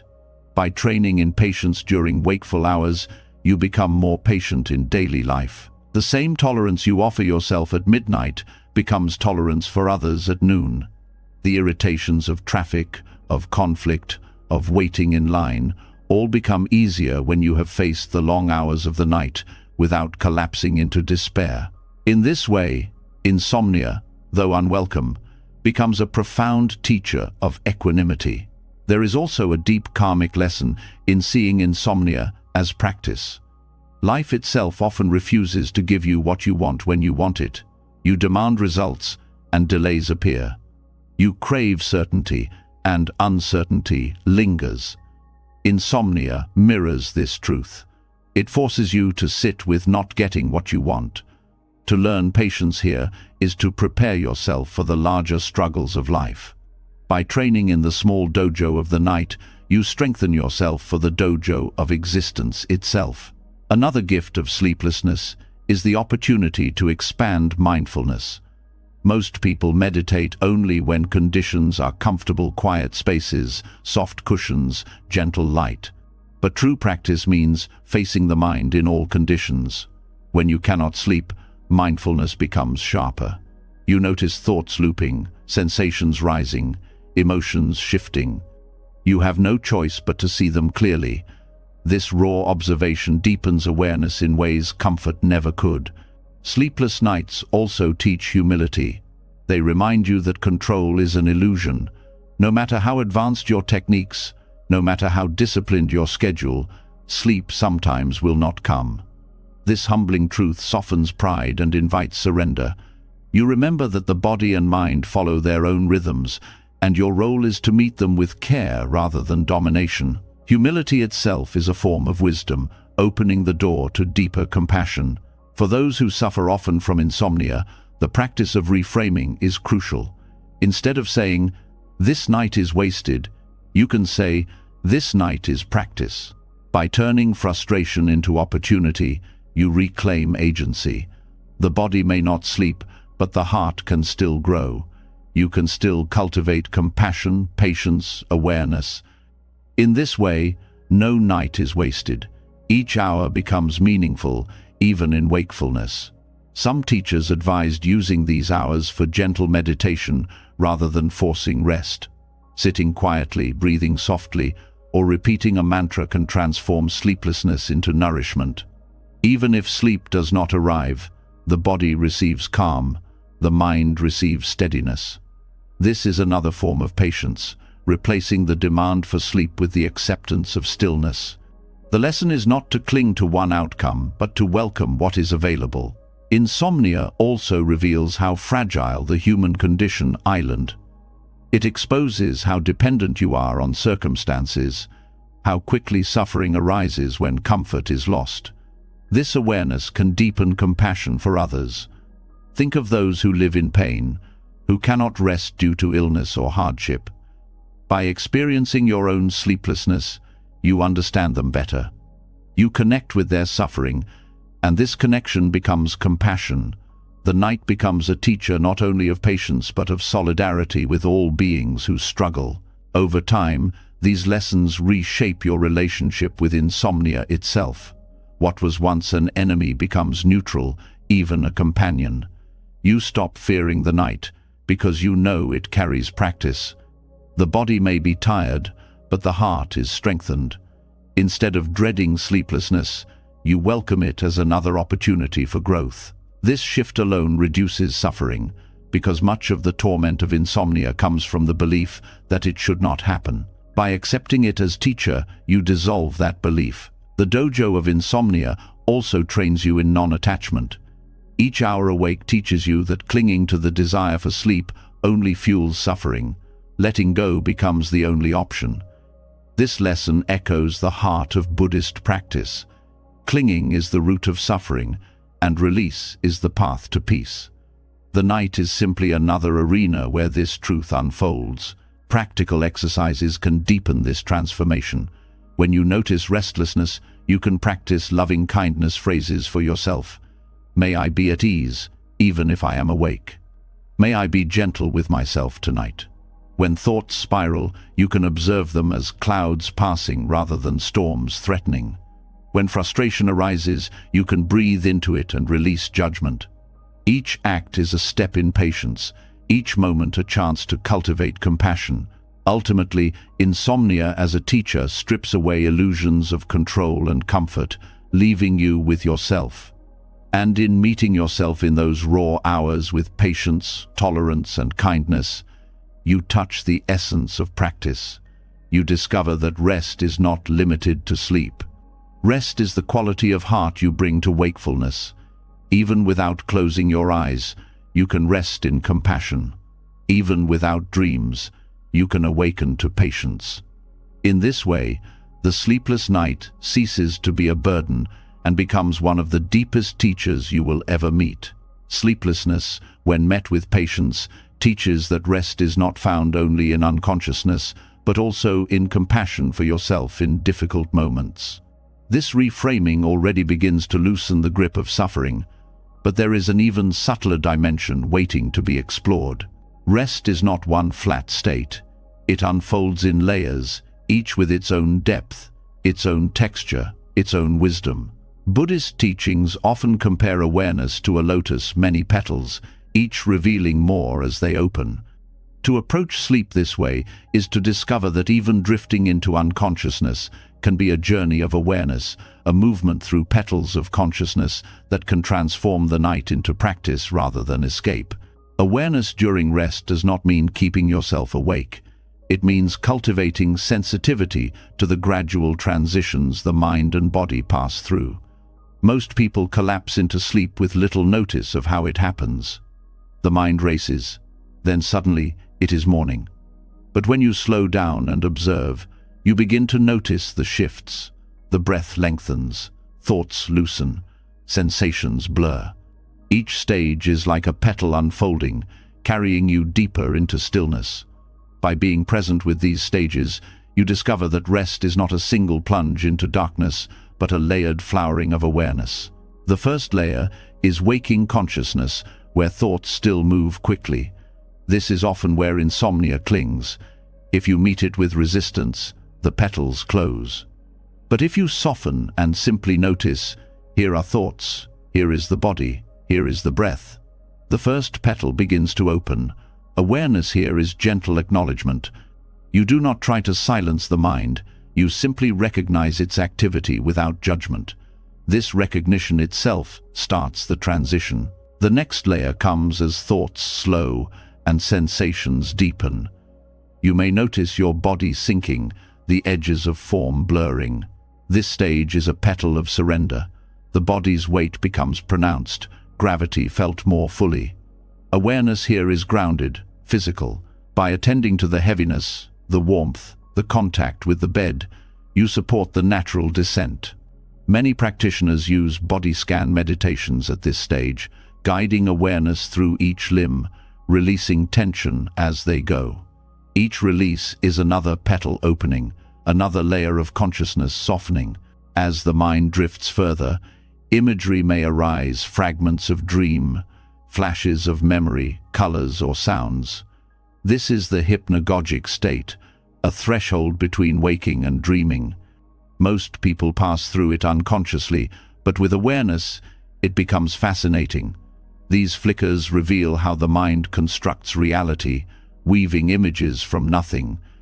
To observe without clinging is to train in non-attachment.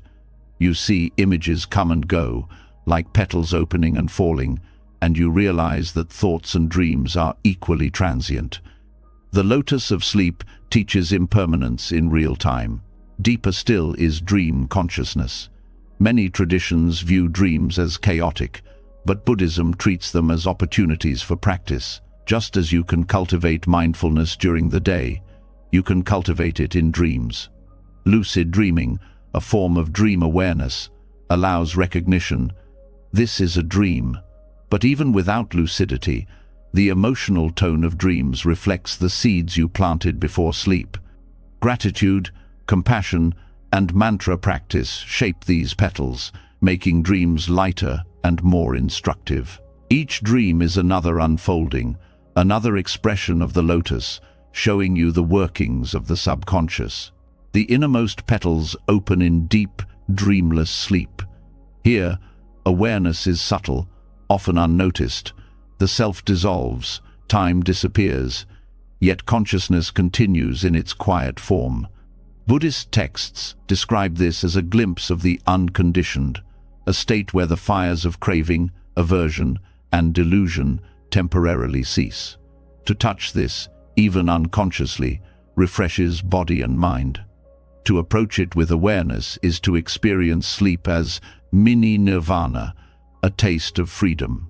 The lotus is fully open here, radiant in silence. Practicing layered awareness means preparing the mind to notice these shifts. You do not need to remain alert all night. That would defeat rest. Instead, you cultivate mindfulness as you enter sleep. You notice the breath slowing, the body softening, the thoughts drifting. You allow awareness to ride the transitions like a leaf carried on water. If you fall into unconsciousness, that too is fine. The practice is not about control, but about honoring each stage as it comes. This layered approach also changes your relationship with waking during the night. Instead of frustration, you can recognize it as another layer, another petal closing before opening again. Each waking is an opportunity to return to awareness, to reset the mind with compassion, to observe the body's needs. The night becomes less of a battle and more of a cycle, a continuous unfolding of petals in rhythm with breath and silence. The lotus of sleep also carries symbolic depth. In Buddhism, the lotus grows from mud, yet blossoms pure on the surface. Similarly, sleep grows from the mud of fatigue, restlessness, and worldly concerns, yet opens into purity when awareness is present. To practice layered awareness is to see that rest is not dirty or trivial, but sacred, a flowering of consciousness that cleanses the mind.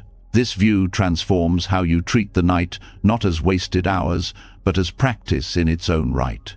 Layered awareness also protects against fear of sleep. Many people fear nightmares, fear restlessness, fear losing control. But when you see sleep as petals of awareness, fear softens. You realize each layer is natural, each stage a teaching. You learn to trust the process, just as the lotus trusts the sun to open it. This trust itself is calming, reducing the anxiety that often blocks rest. Over time, practicing awareness through these layers deepens both sleep and waking life. You begin to notice transitions everywhere. The shift from anger to calm, from distraction to focus, from tension to release.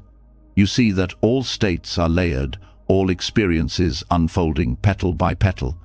This recognition makes you more patient, more compassionate, more attuned to the rhythms of change. The lotus of sleep becomes a mirror for the lotus of life. To rest with layered awareness is to honor the journey, not just the destination. Sleep is not only the final collapse into unconsciousness, but the unfolding of petals along the way. Each stage carries wisdom if you are willing to see it. By cultivating this sensitivity, you transform rest into practice and practice into rest. The lotus opens, the mind softens, and in the quiet depth of night, wisdom blooms. Awareness of sleep as a lotus teaches that rest is not a single drop into silence, but a gradual opening of layers, each carrying wisdom. Yet as the petals unfold inward, there is also a need for them to unfold outward. The mind that learns to soften within itself can extend that softness beyond the limits of personal rest. Compassion, cultivated inwardly, finds its natural expression outwardly. Before closing your eyes, the heart can be directed toward those who cannot sleep, not because they struggle like you do, but because their circumstances deny them the peace you are seeking. This practice of sending loving kindness to the sleepless world transforms private rest into universal care, creating a peace that transcends the boundaries of your own bed. The night is not silent for everyone.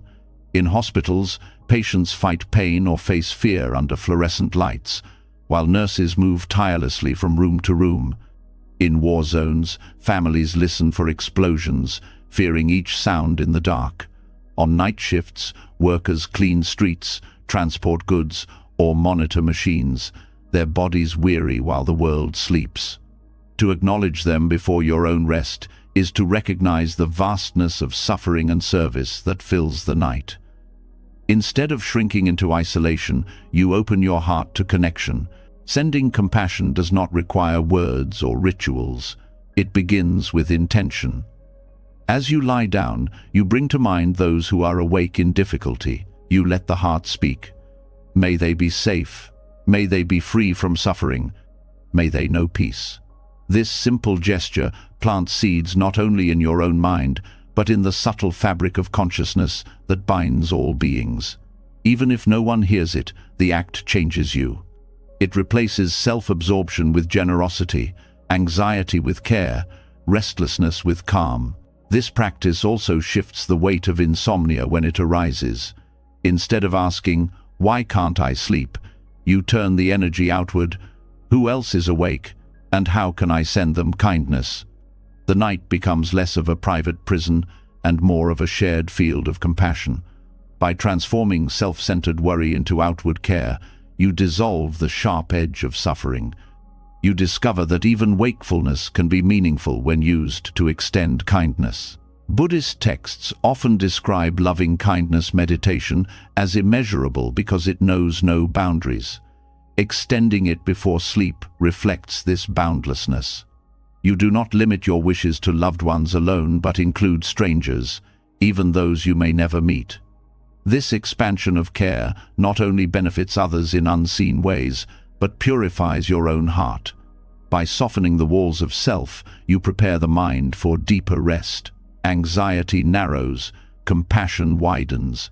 The space created by compassion is the space in which peace arises. There is a karmic element to this practice as well. Thoughts before sleep sink deeply into the subconscious, influencing dreams and shaping the emotional tone of the night. By ending the day with compassion, you seed the subconscious with care rather than fear. Dreams may reflect this, carrying gentler imagery. Even if dreams do not arise, the residue upon waking is lighter. You begin the next day already aligned with compassion, making kindness easier in action. Extending compassion to the sleepless world also nurtures humility.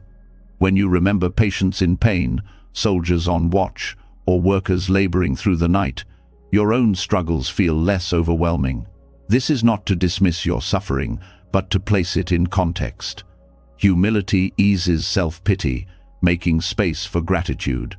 Gratitude, in turn, calms the heart and allows rest to come naturally. The practice can be specific or broad. You might bring to mind a friend undergoing treatment, sending them strength. Or you might picture an entire group, refugees seeking safety, caregivers working tirelessly, and bathe them in silent wishes for peace. Whether focused or expansive, the effect is the same. The heart opens, and rest becomes easier. Compassion does not drain energy, it replenishes it.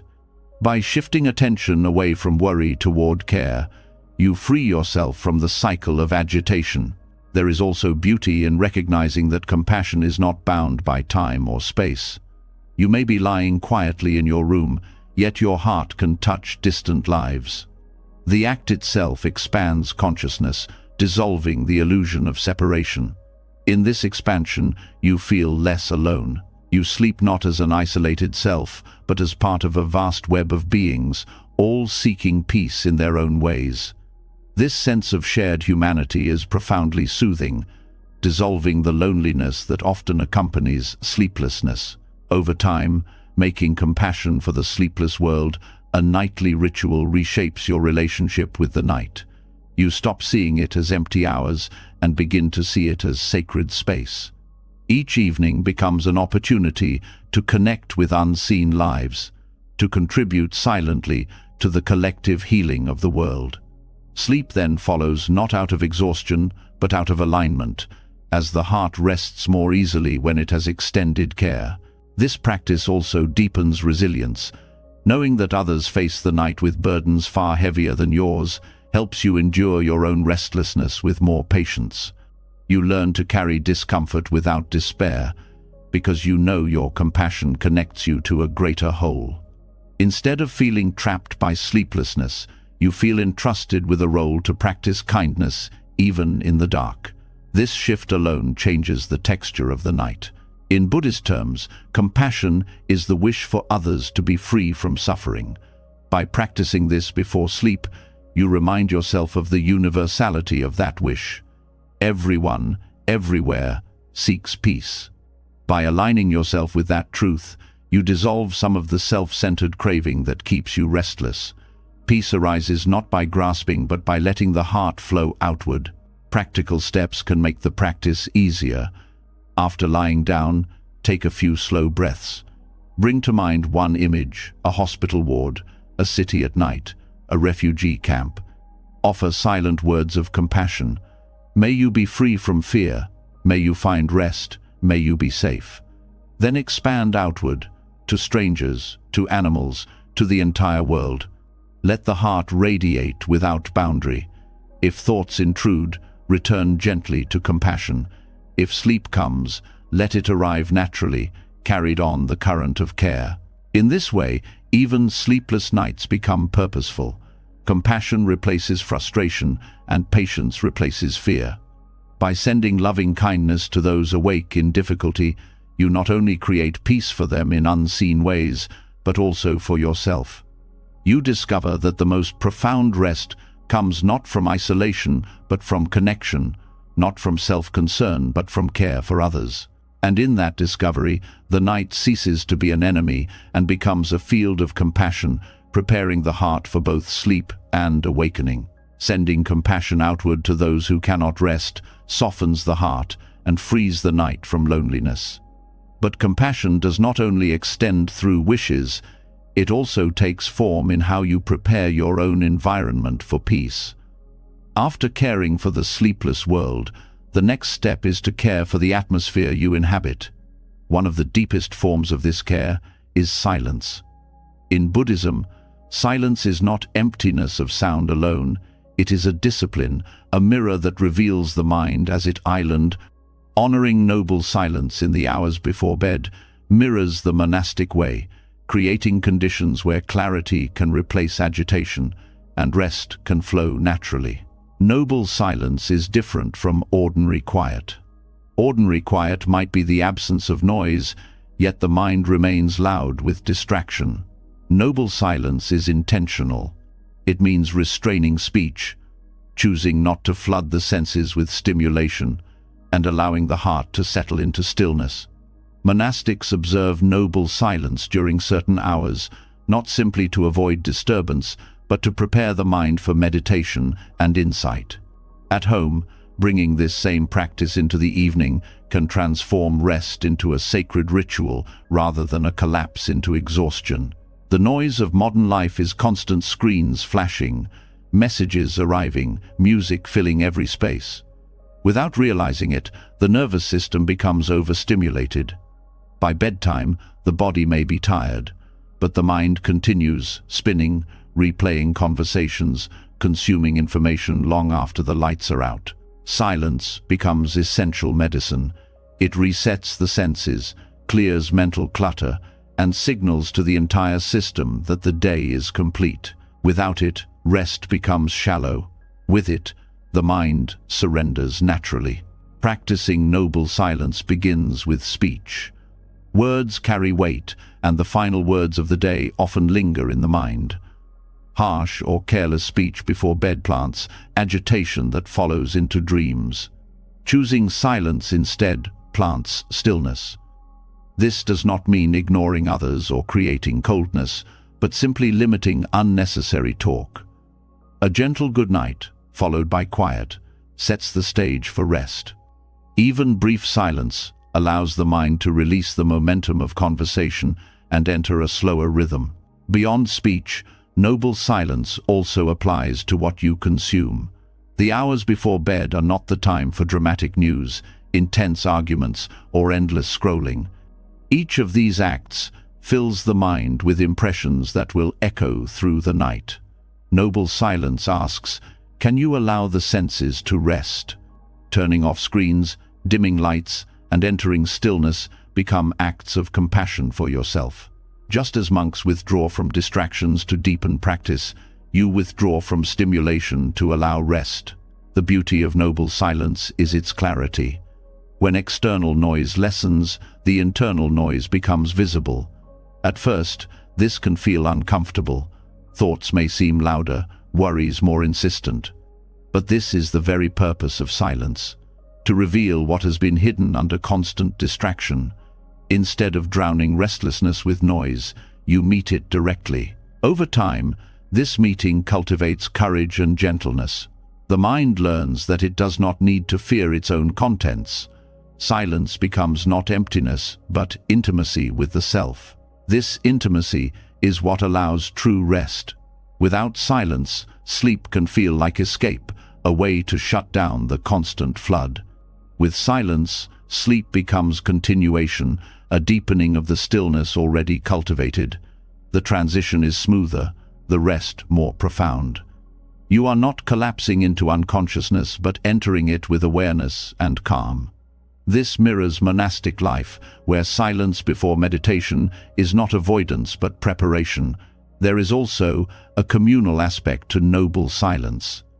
In monasteries, silence in the evening is shared, creating a field of calm that supports everyone. At home, you can create similar fields. Families who agree to quiet evenings notice that tension lessens, conflicts reduce, and the atmosphere softens. Even alone, your silence influences the space. Rooms carry energy, and silence creates spaciousness where agitation cannot thrive. The peace you create becomes part of the environment you rest in. Noble silence is also a form of respect for impermanence. Words, once spoken, cannot be taken back. Stimuli, once consumed, cannot be erased. By choosing silence, You respect the day as complete.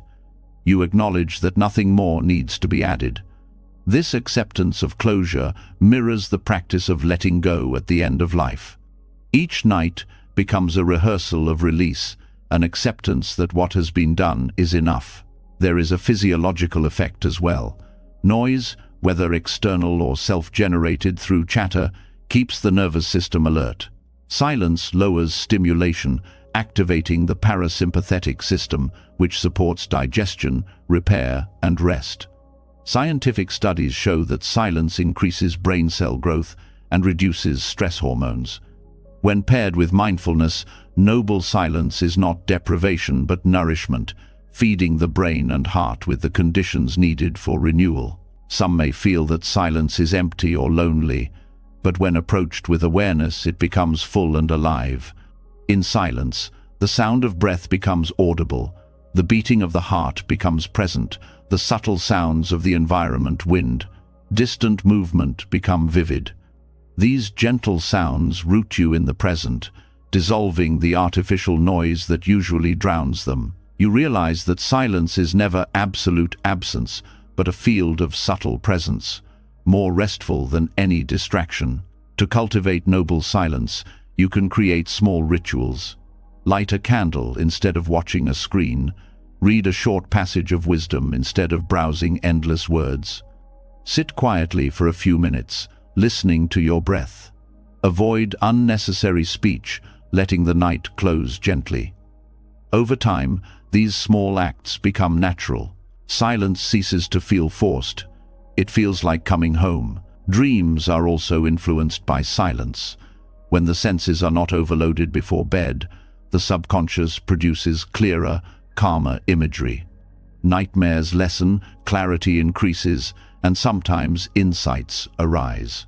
In Buddhist practice, silence was seen as fertile ground for wisdom. By honoring it before sleep, you align your nights with this same possibility. Dreams can become more coherent, carrying messages that reflect the calm planted in the mind.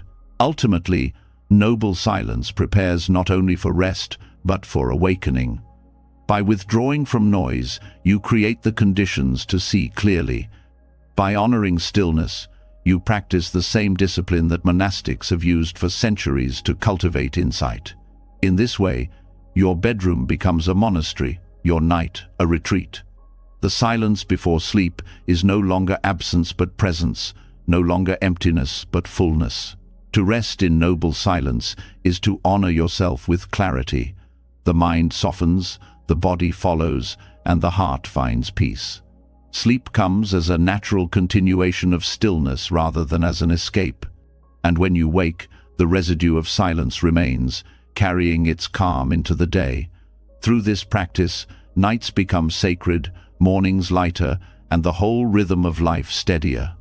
In silence, you find the clarity that no amount of noise could ever bring. Noble silence before sleep clears the ground, allowing the heart and mind to settle into stillness.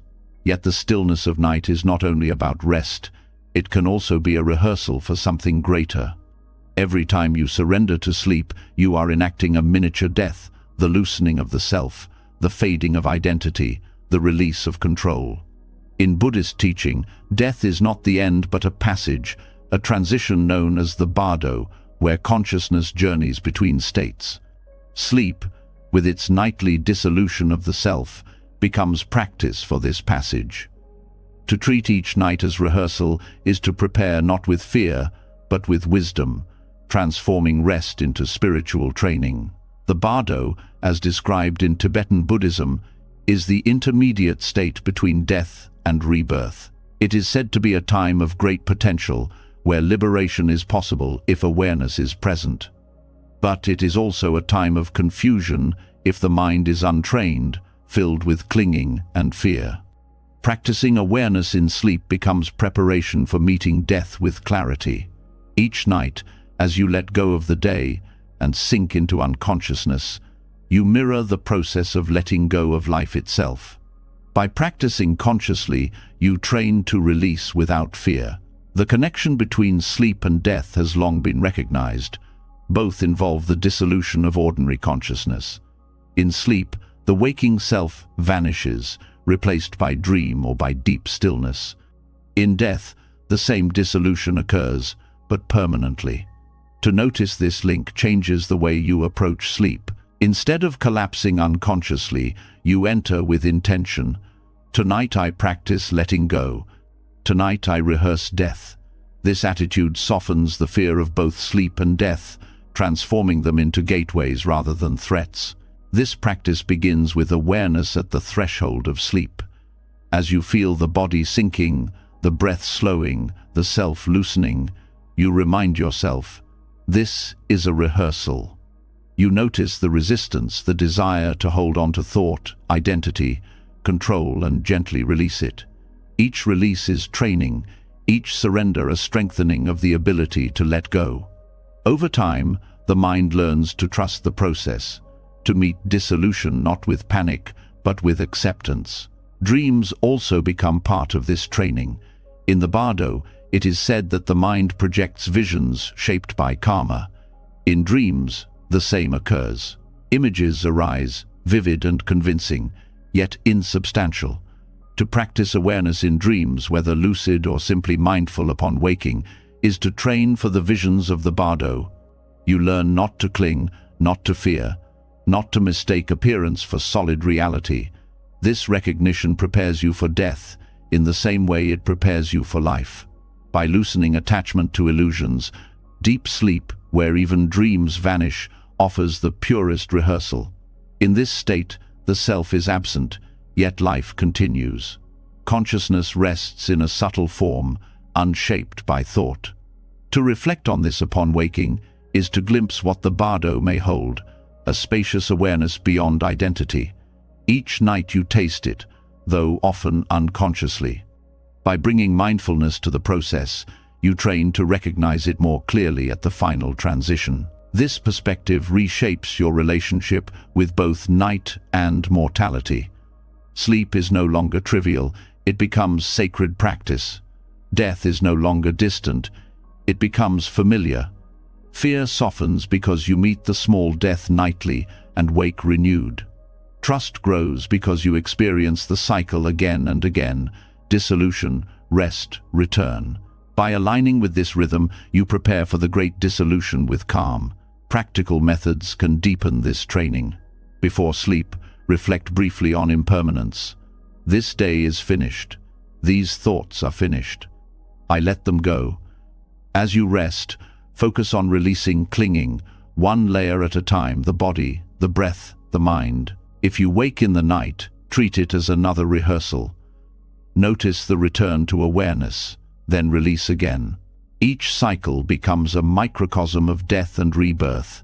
This repetition conditions the mind for the ultimate letting go. This practice also nurtures compassion. When you see sleep as death's rehearsal, you remember that everyone undergoes this cycle nightly. You are not alone in your training. All beings, knowingly or not, practice dying each night. Extending compassion to them deepens the sense of shared humanity. And when others face death, you can meet them with greater understanding, having rehearsed the process yourself countless times. There is also humility in this practice. Sleep reminds you that no matter how strong your will, you cannot control the dissolution of consciousness. Death will be the same. To accept this humbly now prepares you to accept it later. Humility itself brings peace, reducing the ego's desperate clinging. The more you train in release, the lighter the ego's hold becomes. Even the fear of nightmares can be reframed through this lens. Nightmares mirror the Bardo's frightening visions. Instead of fleeing them, you can practice meeting them with courage. Upon waking, reflect, that was appearance, not solid. I can face visions without fear. This strengthens the mind for both dreams and death, teaching you that appearances cannot harm awareness itself. The empty pillow, noble silence, gratitude, all previous practices support this training. They clear the heart and mind so that when the rehearsal begins, you can enter it with calm. The more you align your life with compassion and clarity, the smoother the transition becomes. Sleep, as Bardo practice, is not isolated. It is the culmination of living, ethically, mindfully, compassionately. Over time, this perspective changes daily life. You stop clinging as desperately to possessions, achievements, and identities because you are practicing letting go each night. You live lighter, with less fear of loss. This freedom makes life richer because you engage fully without being bound. Death ceases to be an abstract terror and becomes a continuation of what you already know. To practice sleep as bardo preparation is to live and die with awareness. Each night becomes a meditation on impermanence, each morning a rebirth. The cycle trains the mind to release, to face dissolution with peace, to trust the unfolding of consciousness. By embracing this, you prepare not only for serene sleep, but for the ultimate letting go that awaits all beings. In this way, the night becomes not only rest but sacred training, and death itself becomes not an end but a passage into the silence you have practiced every evening of your life. Treating sleep as rehearsal for the bardo reveals how every night is a practice in release, a surrender into impermanence that prepares the heart for the final letting go. Yet awareness of mortality does not need to be somber. It can inspire rituals of care, ways of honoring the body and purifying the mind, so that surrender becomes natural. One of the most profound yet often overlooked practices is ritual cleansing before rest. In Buddhist temples, evening bathing was never only about hygiene. It was a form of purification, washing away not just dust and sweat, but also the subtle karmic residue of the day. Bringing this wisdom into nightly life turns bathing into a sacred act, one that prepares body and mind to enter sleep with clarity and peace. Water has always carried symbolic power. It dissolves, it cleanses, it renews. In Buddhist teaching, water represents purity and the flow of impermanence. Just as a river never holds the same water twice, the self never holds the same identity from moment to moment. Bathing before sleep becomes a reminder of this truth. The day is gone, its impressions washed away, and a new state begins. This act is more than comfort, it is ritual closure, drawing a line between what has passed and what is ready to dissolve into rest. Monastics treated bathing with mindfulness. Each movement was slow, each gesture deliberate.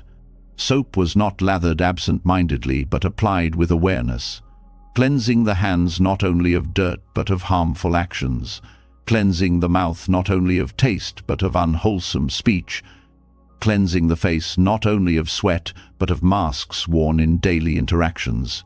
Each part of the body became a focus for reflection, releasing both physical residue and karmic impressions.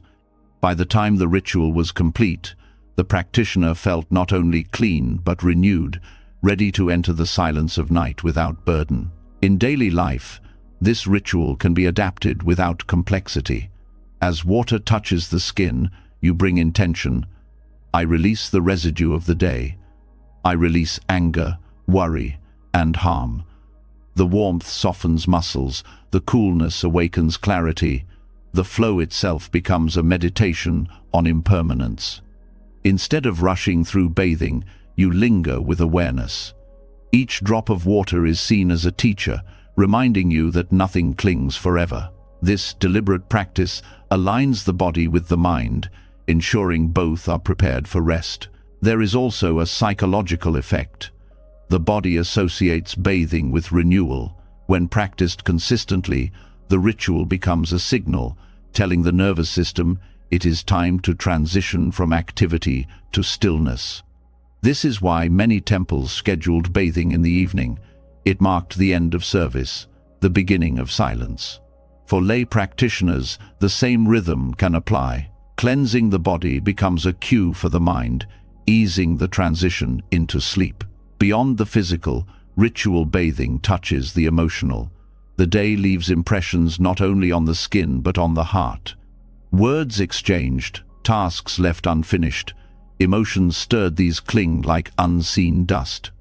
To bathe with awareness is to symbolically wash them away.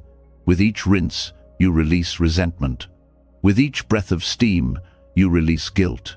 With each drop sliding off your skin, you release tension. The act itself becomes forgiveness, a way of not carrying the day's burdens into the night. The practice can be expanded with visualizations. As water flows, picture it carrying away negative energy, dissolving patterns of clinging, cleansing karmic residue. Some traditions used herbs or flowers in water, not only for fragrance but for symbolic purification. Even without such additions, the intention itself is powerful. The mind believes what it enacts. By treating bathing as purification, you convince the subconscious that release is real and rest becomes deeper. Ritual bathing also connects you to humility. To cleanse the body is to acknowledge its fragility. The skin that gathers dust, the muscles that grow weary, the breath that fogs the mirror, all remind you of impermanence. Yet instead of rejecting this, you embrace it. Bathing becomes gratitude for the body's service and compassion for its limits. This humility prepares the heart for surrender, replacing resistance with acceptance. In temples, communal baths often created a sense of shared purification. Practitioners entered together, each respecting the silence, each honoring the same ritual. This collective act strengthened discipline and harmony. At home, bathing may be solitary, but the intention can still extend outward. As you cleanse, you can reflect, may all beings release their burdens, may all find purification. Compassion woven into ritual transforms it from private act to universal offering. Dreams, too, can be influenced by this practice. When the body is cleansed and the heart feels released, the subconscious reflects that lightness. Nightmares lessen, clarity increases, and rest feels safer. Water is associated with clarity of mind, and bathing with intention can plant that clarity into the dream state. Just as monks sought to prepare the mind for meditation through ritual, you prepare the mind for peaceful dreams through bathing. The karmic aspect of ritual bathing is profound. Each day accumulates actions, some wholesome, some harmful. While karmic results unfold in larger cycles, the mind carries the weight of these impressions nightly. Bathing with intention is not erasure, but cleansing of immediate residue. It is a karmic reset, ensuring that the night begins with a lighter heart. Over time, this nightly cleansing influences behavior itself. Knowing you will reflect each evening, you become more mindful during the day, less willing to accumulate residue you will later need to wash away. There is also joy in reclaiming the sacredness of the ordinary. Most people bathe out of necessity, half distracted, rushing to the next task. To slow down and treat it as ritual elevates it. The ordinary becomes extraordinary. This shift is at the heart of Buddhist practice, turning daily acts into opportunities for mindfulness and compassion. By transforming bathing, you transform not only your nights but your view of life itself. Practical suggestions can help anchor the practice. Choose to bathe without screens or distractions. Use simple words of release as water touches each part of the body. May harmful speech be cleansed. May restless thoughts be washed away. May fatigue dissolve. Breathe with the rhythm of the water, synchronizing exhalation with release. End the ritual with gratitude for water, for the body, for the chance to rest. These small steps turn bathing into meditation, purifying body and mind together. Over time, ritual bathing before sleep reshapes the quality of nights. You no longer carry the grime of the day into dreams. You enter rest with clarity, with lightness, with peace. The act becomes more than hygiene. It becomes a spiritual offering, a way of honoring the body and cleansing the heart. In this way, water teaches you nightly what the Dharma teaches always. Release is possible, purity is within reach, and every ending is preparation for renewal. Bathing with mindfulness washes away not only the dust of the body, but also the weight of the day, leaving you lighter and more open to rest. Yet there are nights when even cleansing rituals cannot silence the mind. Thoughts flicker endlessly, refusing to fade into stillness. This is where another ancient practice offers guidance: the candle meditation. Watching a flame, is more than a simple exercise. It is a profound way of settling the restless mind. The flame, steady yet alive, becomes both anchor and teacher. By resting your gaze on it, you invite the mind to follow its stillness, and in that stillness, sleep arrives without struggle. The flame has been a symbol of clarity across traditions. In Buddhism, it represents awareness, bright, unwavering, illuminating what is hidden. To meditate on a flame is to place your wandering thoughts into its steady rhythm. Unlike abstract focus on the breath, which some find elusive, the flame provides a visible, tangible point of attention. Its dance captures the eye, while its constancy teaches stability. For those who struggle with insomnia, this dual quality makes it uniquely effective. It holds attention without strain and guides the mind toward stillness without demand. The practice is simple yet profound. Sit quietly in a dim room, place a candle at eye level, and soften your gaze upon the flame. Do not stare harshly. Let your vision rest gently, as if absorbing light rather than dissecting it. As you watch, thoughts will arise, plans, worries, memories. Instead of chasing them, return to the flame. The mind, like a moth, is drawn back to light. With repetition, the mental chatter grows softer, like background noise fading behind a steady song. Eventually, the flame becomes the only song, and stillness arises naturally. The symbolism deepens the practice. The flame consumes wax and wick, transforming them into light. In the same way, meditation on the flame consumes agitation and restlessness, transforming them into clarity. You realize that just as the flame depends on conditions, so too do your thoughts. Change the conditions, remove the fuel of attention, and the thoughts diminish. This insight alone loosens insomnia's grip. You no longer see wakefulness as a battle, but as a play of conditions that can be shifted through practice. Physiologically, focusing on a flame alters the nervous system. The steady gaze encourages slower blinking and deeper breathing. The nervous system interprets these signals as safety, reducing stress hormones. This is why many report a profound calm after even a few minutes of candle meditation. It is not only psychological, it is embodied. The body itself begins to mirror the flame, steady, rhythmic, unhurried. For someone trapped in cycles of insomnia, this embodied calm is invaluable. The flame also carries a lesson in impermanence. Watch closely, and you will see it is never still. It flickers, bends, brightens, dims. Yet through all its changes, it remains a flame. This reflects the nature of awareness. Thoughts, emotions, and sensations shift constantly, but awareness persists. By observing the flame, you train yourself to rest in awareness rather than in the turbulence of thought. This shift is what leads the mind from agitation to stillness, from insomnia to rest. Candle meditation can also be combined with breath. As you gaze, breathe slowly, letting each inhale draw in light and each exhale release tension. Visualize the flame entering your body, illuminating the heart, dissolving knots of anxiety. With each breath, you become more like the flame, clear, steady, luminous. Eventually, when you close your eyes, the inner flame remains. This image continues to guide the mind into sleep, carrying the calm of the practice into dreams. For those sensitive to symbolism, the flame can represent compassion. You may reflect, "May my heart burn like this flame, offering warmth to myself and to others." Ending the day with this reflection plants seeds of kindness in the subconscious. Compassion soothes the heart, making rest easier.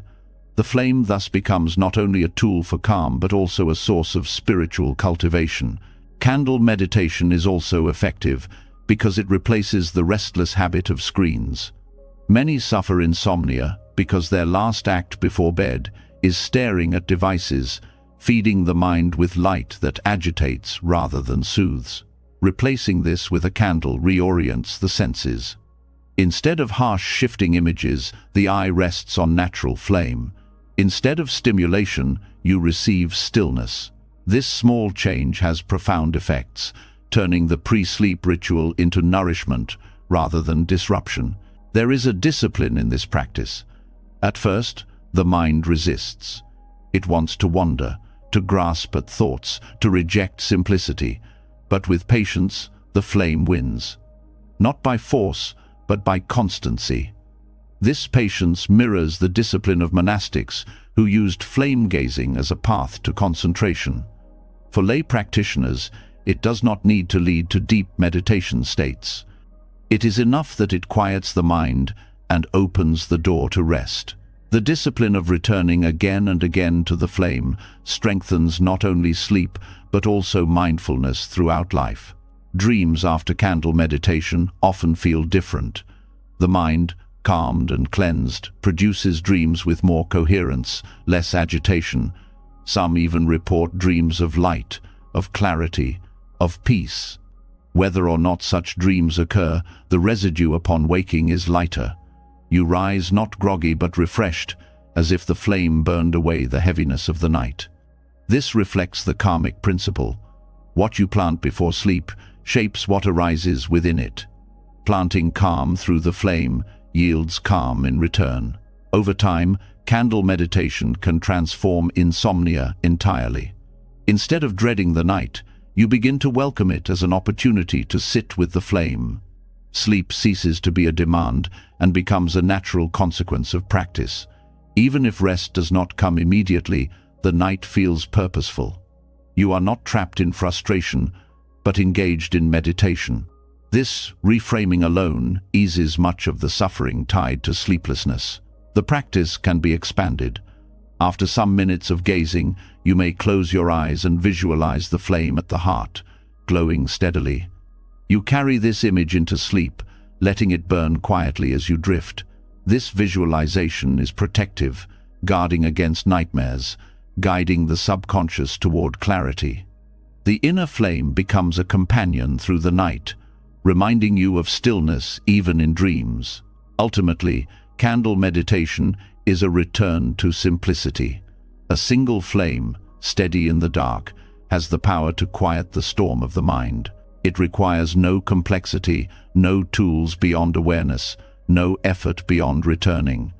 In its light, insomnia loses its grip and rest flows naturally.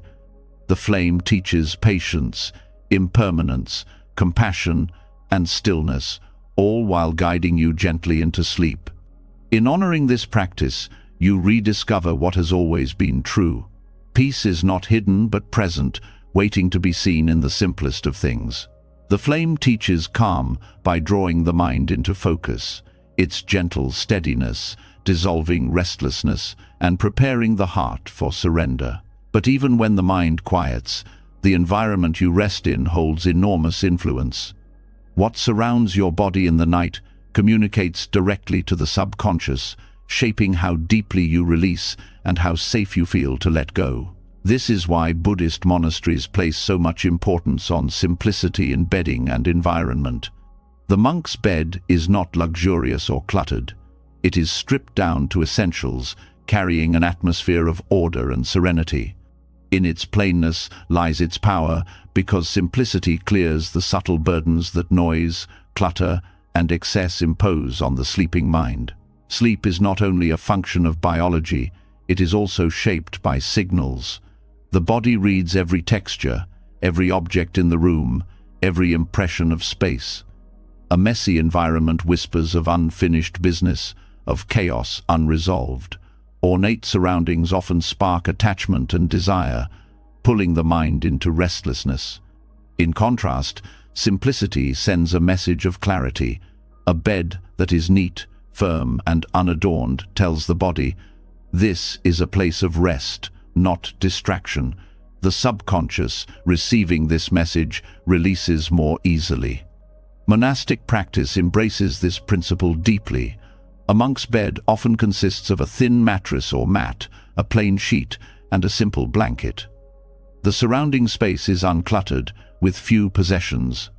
This austerity is not deprivation, but training. It teaches that comfort does not require excess, that rest arises not from abundance, but from alignment. For the monk, the bed is not an indulgence but a tool of practice, a place where body and mind release into simplicity. In daily life, you can adopt this principle without replicating monastic austerity. The essence is not hardness but clarity. Ask, does your bedding invite rest, or does it stimulate attachment? Piles of pillows, tangled sheets, overly ornate decor, all of these may seem comforting, but often stir subconscious agitation. Simplifying your sleep environment to the essentials, a supportive mattress, clean sheets, a single or few pillows reduces these subtle disturbances. The environment becomes like the mind of meditation, clear, stable, uncluttered. Simplicity also affects how you meet the morning. A messy bed carries forward into the day, whispering of disorder. A simple, neatly arranged bed supports discipline. This is why many monastics make their beds with precision, treating the act as part of practice. To rise and leave behind order is to carry clarity into the day. To end the day with order is to invite serenity into the night. The rhythm becomes cyclical. Simplicity at night shapes simplicity in life, and simplicity in life shapes rest at night. There is also psychological freedom in simplicity. Excess in the sleep environment often reflects and reinforces attachment. Luxurious bedding may provide temporary pleasure, but it trains the mind to crave conditions, to believe rest is impossible without them. Monastic simplicity breaks this chain, teaching that rest is not dependent on abundance. By simplifying your environment, you teach your subconscious that peace is accessible without excess. This reduces craving and strengthens resilience, making rest more reliable. The monk's bed also symbolizes impermanence. It is not designed to hold attachments. It is designed to support the body as it rests and then dissolves into the next day. By practicing with a simple bed, monks are reminded that life itself is temporary, that comfort cannot be clung to. Bringing this symbolism into your own life changes how you view rest. The bed is no longer a throne of indulgence, but a resting place in the flow of impermanence. This perspective alone can dissolve the anxieties that keep you awake. Practical adjustments bring this wisdom into modern life. Keep the sleep space free from clutter. Remove objects that carry emotional weight or distraction. Use natural, breathable fabrics that support rest without indulgence. Keep colors simple, favoring calming tones over bright patterns. Treat the act of preparing the bed as ritual, smoothing sheets with care, aligning pillows with intention. Each gesture becomes meditation, reminding the body that it is entering a space of clarity.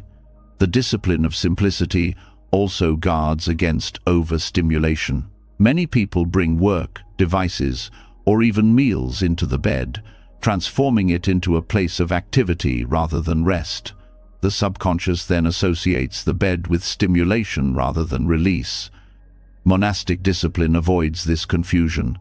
The bed is for rest, nothing more. By adopting this discipline, you retrain the mind. The moment you lie down, the body knows, this is rest time. The association strengthens over time, making sleep smoother and deeper.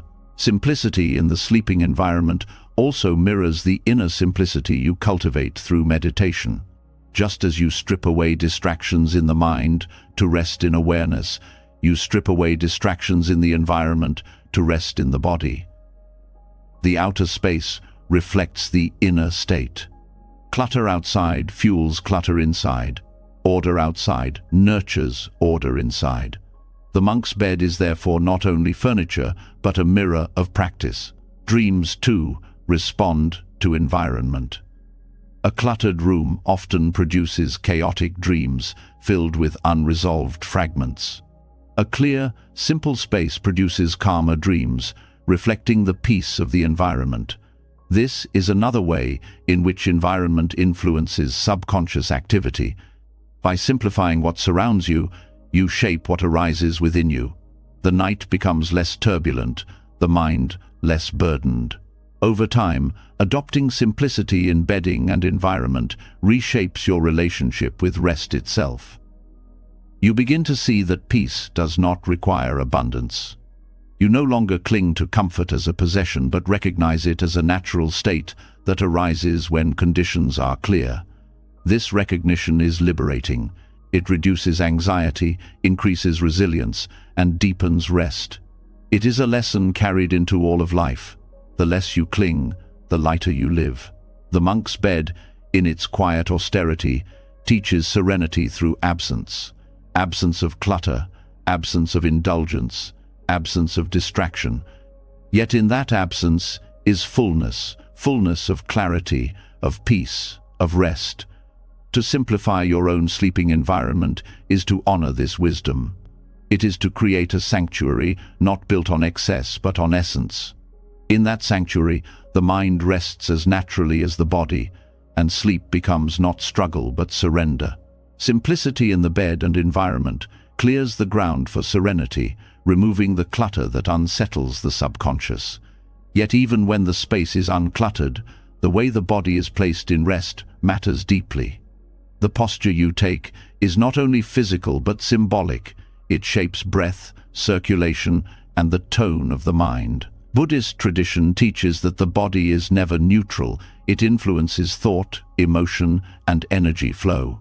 This is why monks were instructed to sleep in particular ways, with the lion's posture being the most renowned. Such sacred postures were seen not merely as healthy alignments, but as practices in themselves, supporting calmness, mindfulness, and even the cultivation of dreamless, restorative rest.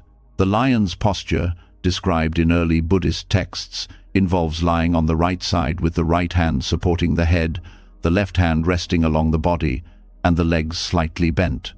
The Buddha himself was said to have lain this way in his final passing into nirvana. This association gave the posture profound spiritual weight, linking it to dignity, composure, and mindfulness even in the face of death. By adopting it nightly, practitioners align not only with physical well-being, but with a tradition of mindful surrender. From a physiological perspective, the posture has clear benefits. Lying on the right side aids digestion, reduces strain on the heart, and supports optimal circulation during rest.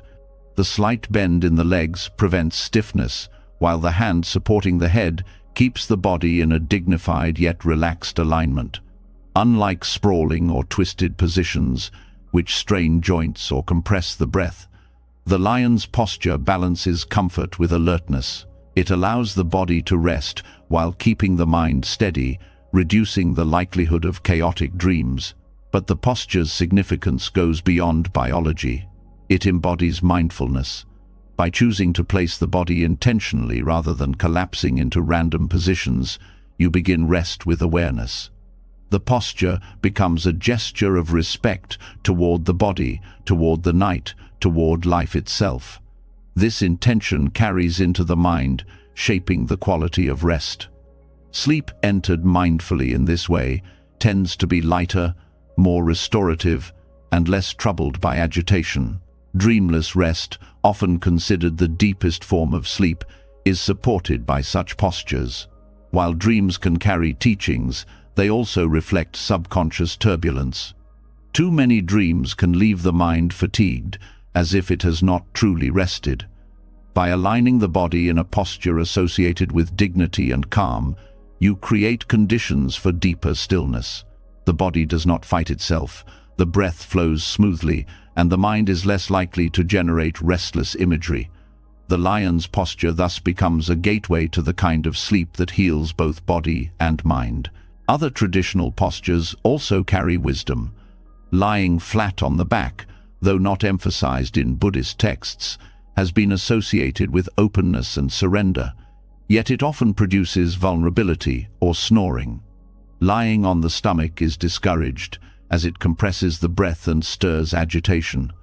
The left side may strain the heart or liver, though it can aid certain digestive issues.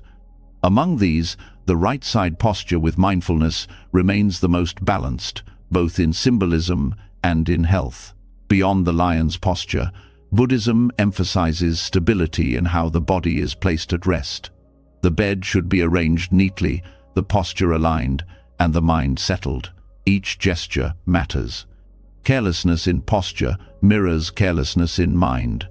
By practicing deliberate placement, you cultivate discipline even in unconscious states. The posture becomes a continuation of meditation, extending mindfulness into sleep. There is also a karmic dimension. The body reflects intention, and intention shapes karma. To rest in the lion's posture is to align yourself with mindfulness and dignity, planting seeds of calm in the subconscious. Dreams that arise from such a posture often carry clarity rather than confusion. Over time, the practice influences waking life as well, strengthening composure and steadiness. The posture becomes not only a way of sleeping, but a way of training the mind. Sacred postures also remind us of impermanence. The image of the Buddha resting in the lion's posture at his final passing is a profound teaching. Even in death, mindfulness remains. By adopting this posture nightly, you rehearse not only rest, but the art of letting go with dignity. Sleep becomes practice for death, and death becomes less frightening when rehearsed daily with awareness. This transforms sleep into more than recovery. It becomes spiritual preparation. Practical steps make the posture accessible. As you lie down, place yourself on the right side. Support the head gently with the right hand or with a small pillow, ensuring the neck remains aligned. Let the left hand rest comfortably along the thigh. Bend the knees slightly, just enough to ease the lower back. Breathe slowly, feeling the body settle into alignment. As you rest, recall the symbolism. This is the posture of mindfulness, the posture of the Buddha. Let the dignity of that memory soften the mind into stillness. For those unaccustomed to the posture, adjustments may be needed. A pillow between the knees can ease strain. A cushion under the arm can provide comfort. The goal is not rigid imitation, but mindful alignment. Over time, the body adapts, and the posture becomes natural.